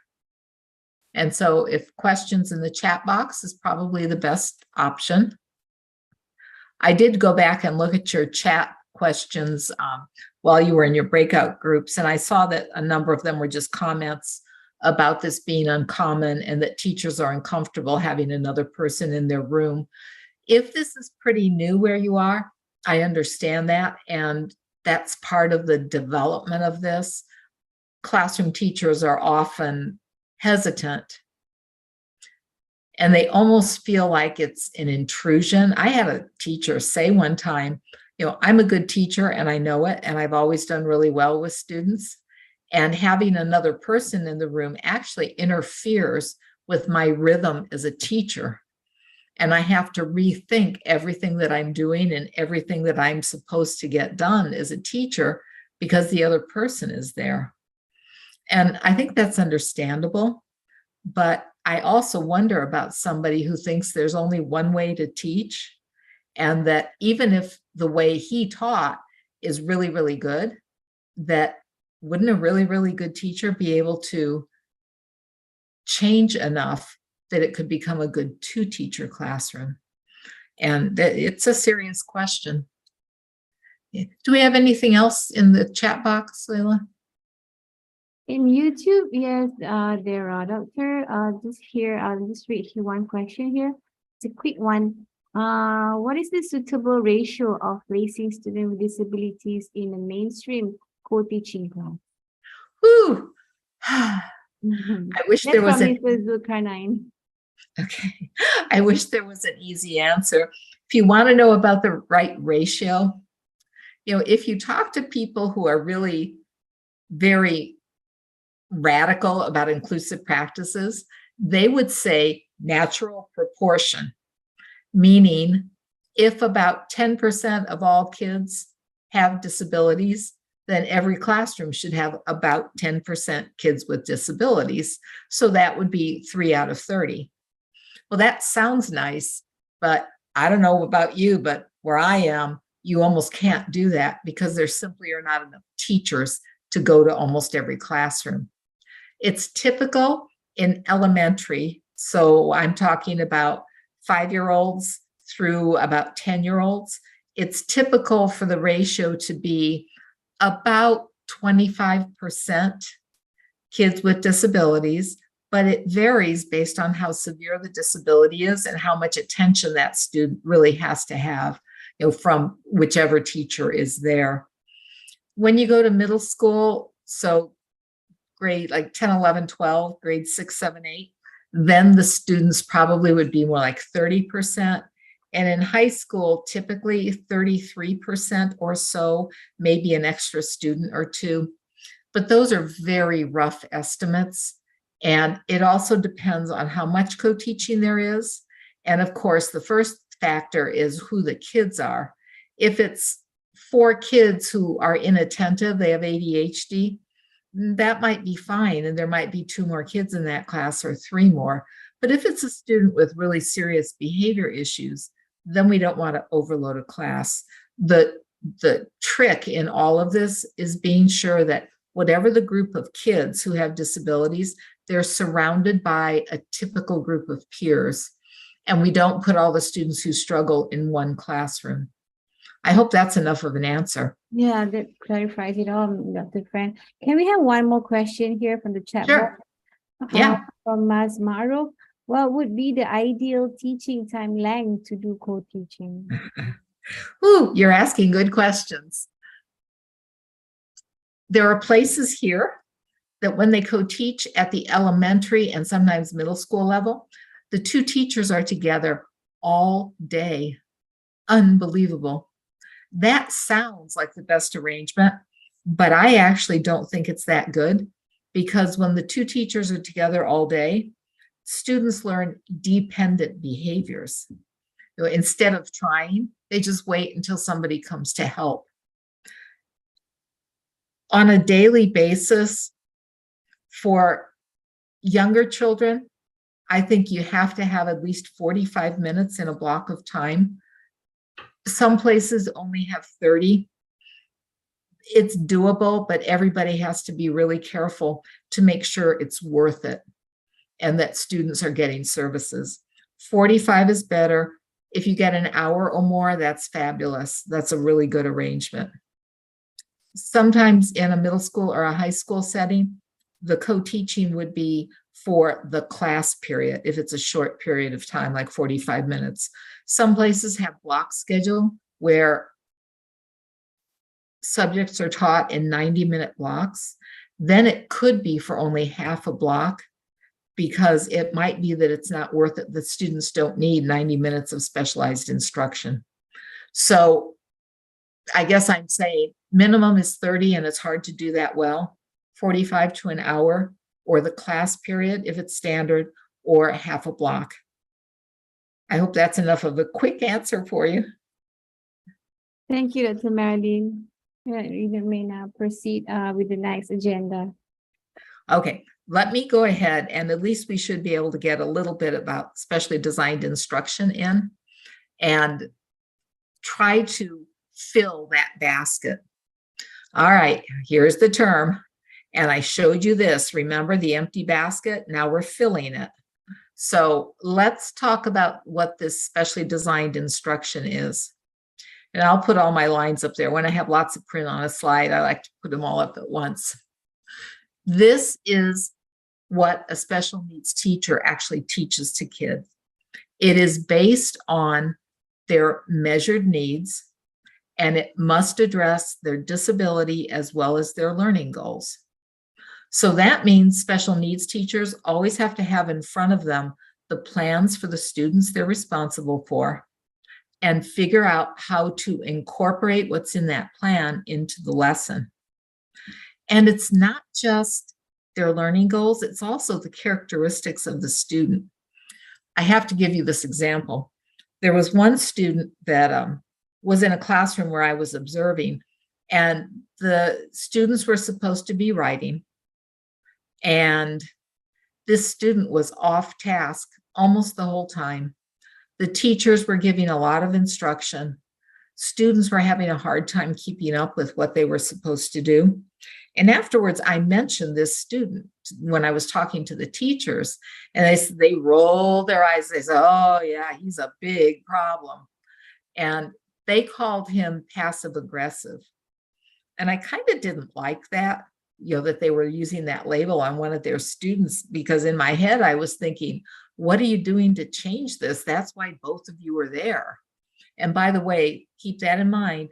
If you have a student with a problem, there are two of you there. That's so you can problem solve about it. Well, I eventually said, let's pull this student's records and see what we can find out. Oh my word. There had been an assessment of that kid's language processing. And the assessment found that the child operated in the 3rd percentile of being able to understand language. So in this class, as the teachers are talking at him and he's supposed to be writing, it's so much language, it's no wonder he was not doing it. He couldn't even process the information because it was coming so fast. For that student, the teachers need to think about just a couple of ideas, what's called telegraphic speech, where you take out all extra words, you don't do any sidebar conversations when you're talking, and you speak in short, simple sentences to try to help the child process more language. One other thing you have to do is put pauses in so that the student has a chance to process what is being said. We brainstormed a lot of other things that really were specialized instruction, but there was no place on the student's goals that language processing had been listed, because it's a trait, it's a learning characteristic. It's not really something you set a goal for, but it's really important for tailoring the instruction to the student. Okay, the next one, this is kind of US centric, but I decided to leave it in. Usually specialized instruction is changes in content, methodology, or delivery. Content is how information is taught. Maybe it's done with a lot of visuals. Maybe it's done with multimodalities. It is the same standards, the same curriculum, but the activities for learning are changed. Methodology refers to all the thousands of specialized techniques that special needs teachers should know. Self-regulated strategy development. I mentioned pre-correction. Those are just two examples of methodology. There is something in the area of learning strategies that is well researched, very good for kids. And as you know, if you're a special needs teacher, whatever your area of expertise, you read and you find things that have been studied. They're all evidence-based, and that's your methodology. Delivery of instruction usually refers to location, and we're talking about general ed settings. It also refers to who teaches the student. So in this case, that would be general ed or special ed. And it also refers to the grouping arrangements, whole class, small group, individual or independent, and classwork, the whole class working alone. So different ways that kids are assigned to instructional groups. That's what specialized instruction includes. The big one for special needs teachers is methodology, because that's where all of the skills you are acquiring for how to work with kids who struggle to learn, that's your toolkit. And that's what you do in a co-taught class. One thing to remember is that it's easy to get kind of lured into just being another teacher, and you really have to stand firm that there are certain things you need to do because your students need them. This is systematic, it is planned, and it is monitored. I usually recommend that if in your schools teachers keep plans, that special needs teachers should annotate the general ed teachers' plans and put the specialized instruction there. Then there's a documentation that it's being done, and it can really help if anybody asks a question about what you're doing with two teachers in a class.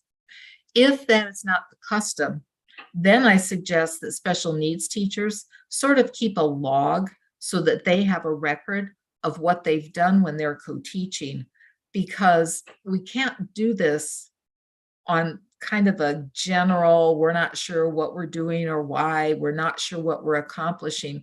We really need to be sure that it is specific to the students and that the monitoring part, we can show they're making progress. So that line sounds really easy, but it really involves quite a bit. The goal is curriculum access. You probably know when students are in special ed classrooms, they're missing the curriculum.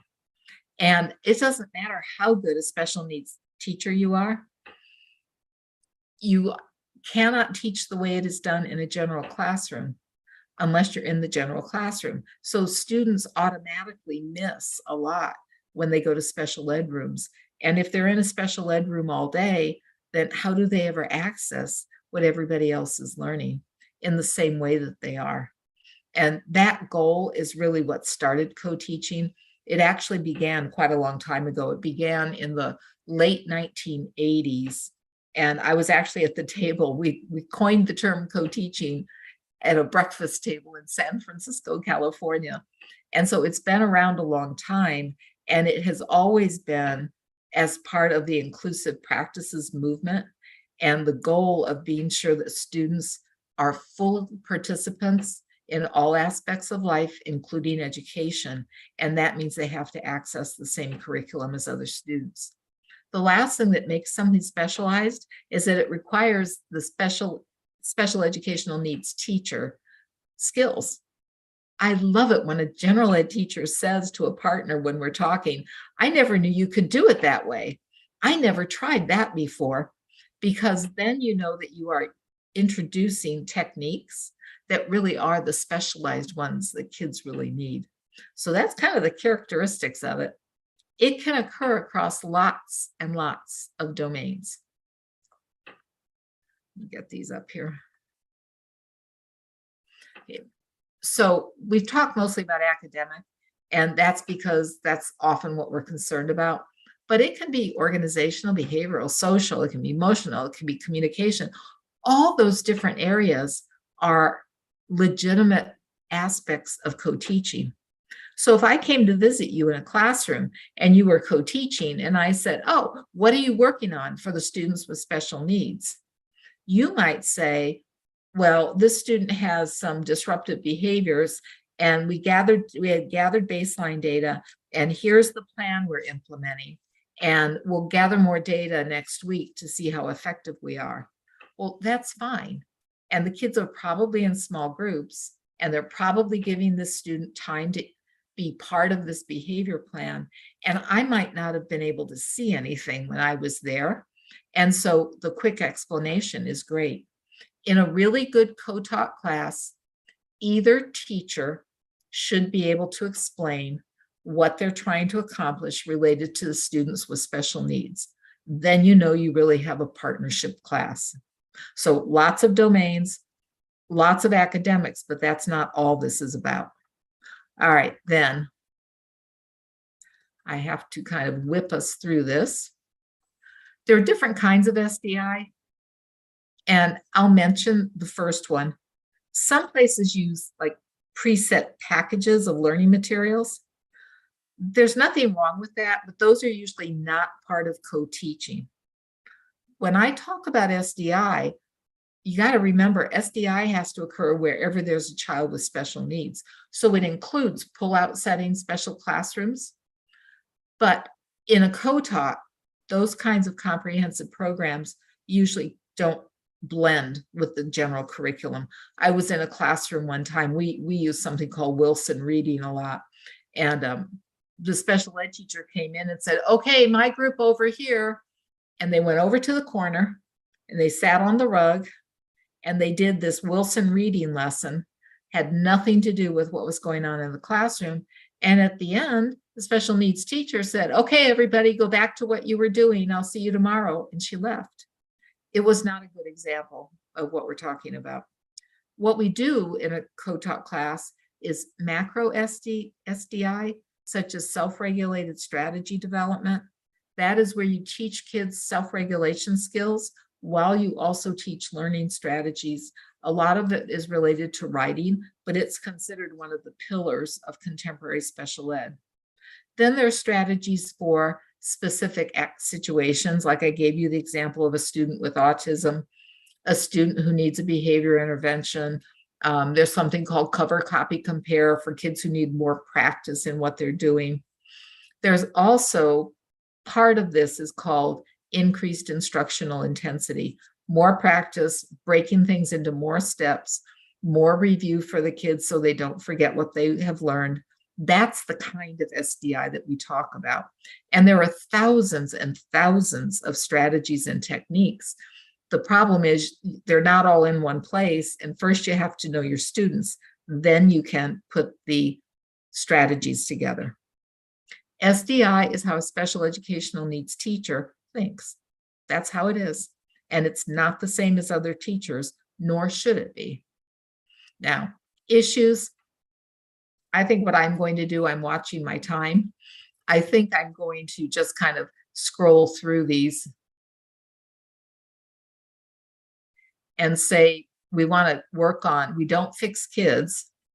Sometimes we have to fix the adult attitudes and perceptions.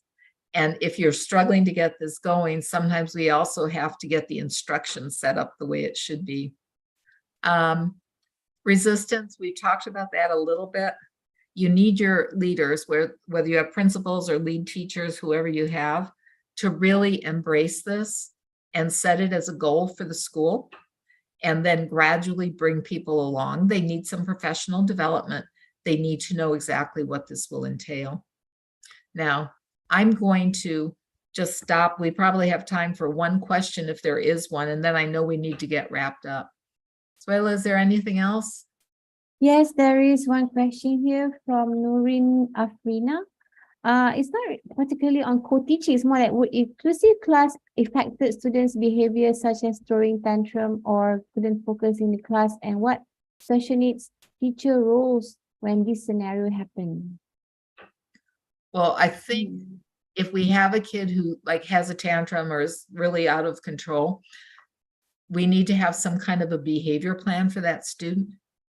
And my last resort is removing the student from the classroom, because oftentimes that's what the student wants. And it really makes the behavior worse, because next time the kid will throw a bigger tantrum to get out of the class. If it is not related to that, it's not an escape behavior, then it could be that we need to find a plan and start teaching the kid how to recognize when he's getting frustrated, and teach the kid strategies to talk to himself. Maybe he has permission to step outside the classroom and calm down. So there are a lot of things to be done, and the special needs teacher might be responsible for that. But I would do that before I would say the student shouldn't be in a co-taught class. Thank you, Dr. Marilyn, for addressing the question. Thank you, Nuri Arfina, for the question. So should they email us the feedback that they got just now during their breakout room session, so I can share it with you and you can reply to that whenever you're available, Doctor? Okay. And I'll that say is so cute. Everybody's kind of tired, and it's like, okay, I understand that. Thank you for your attention. Thank you for being interested in this topic. I hope you've learned a few things, and if you can't apply them all now, maybe you will be able to in the future. We definitely learn a lot from you, Doctor. I would like to, on behalf of the team here and the participants, we thoroughly enjoy your presentation, Dr. Marilyn. Your delivery was so engaging that we lost track of time. Thank you so much for an enlightening and stimulating presentation from you. We are extremely delighted and honored to have you as our speaker for today. So with that, can we please have I would like to invite Yang Berbahagia Datin Dr. Hajah Norshidah binti Abu Hussein, the Deputy Director of IPG Kampus Perempuan Melayu, to deliver her closing remarks. Dr. Marilyn, please stay because we have something to give you right after the speech. Okay. All right. Please welcome Dr. Hajah Norshidah. Assalamualaikum and a very good afternoon. Dr. Hajar Hanani Harun Rasid, Director of SEAMEO SEN, Dr. Hajar Kartini Abdul Muttalib, Director of Teaching Training Institute Perempuan Melayu Melaka, Dr. Muhammad Azli Sani Mat Jalil, Deputy Director of SEAMEO SEN. Our honorable speaker today, Dr. Marilyn Friend, Professor Emerita, Department of Specialized Education Services, University of North Carolina, Greensboro, Tuan Haji Amuddin Osman, Head of Department Special Education, Training and Consultation Division, SEAMEO SEN, participants, training teachers from Teacher Training Institute, Perempuan Melayu Melaka, and from over 26 Teacher Training Institute, Malaysia. Alhamdulillah.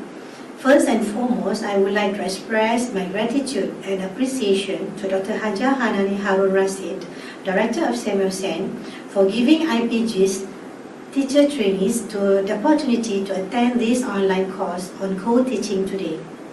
It is great to be acknowledged as part of a very informative session together with our respected expert on special education. On behalf of IPG Campus Perempuan Melayu Melaka, I am delighted to deliver this closing remark on an online course on co-teaching guidelines for creating effective practices, which was held virtually today. I believe that during the sessions, all trainee teachers had insightful experience and benefited from the sharing.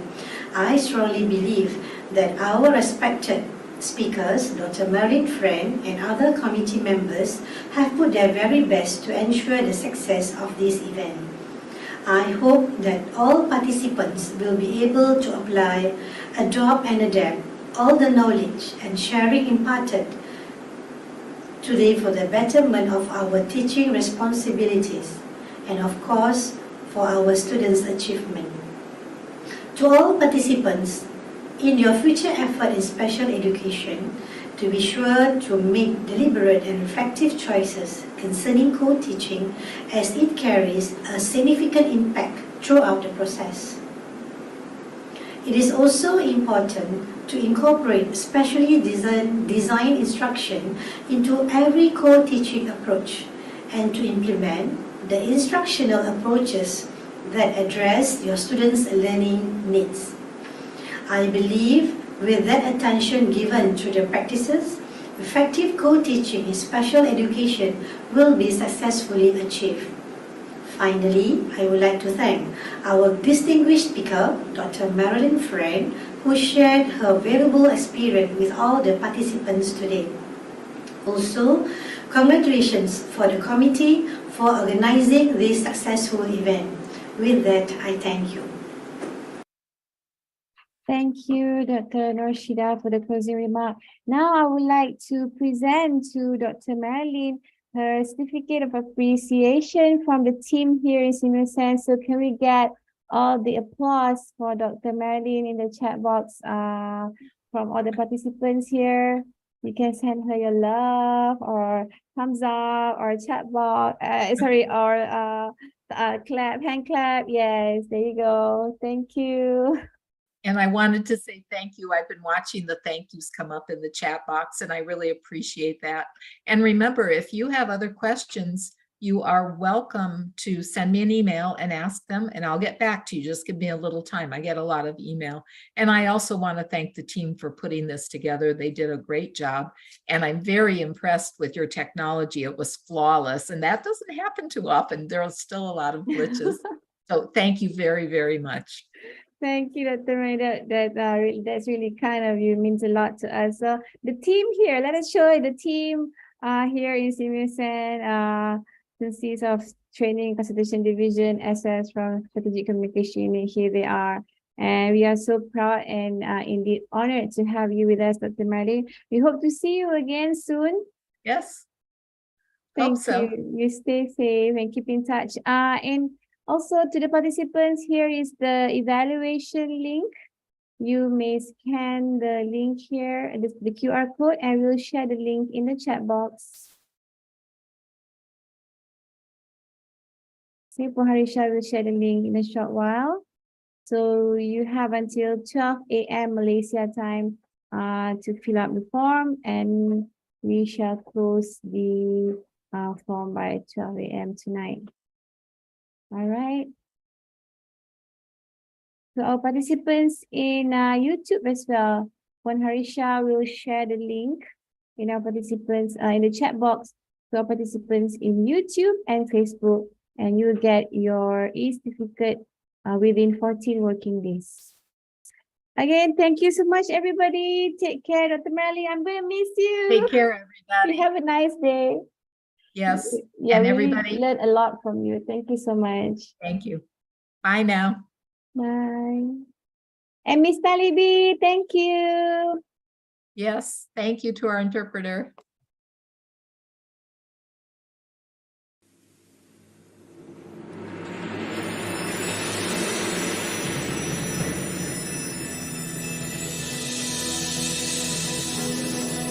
It's time to open our eyes to a bright and promising future.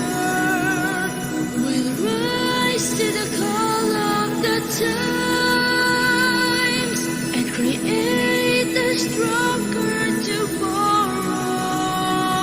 Let's start to make a difference, teaching everyone to learn through science, health, and technology. We will share our expertise by promoting knowledge and policies. We can build a better world. Let us take a stand for our visions of hope, bringing future plans for the people to grow in a life filled with happiness and dreams. Here at SEAMEO, building the future is our legacy.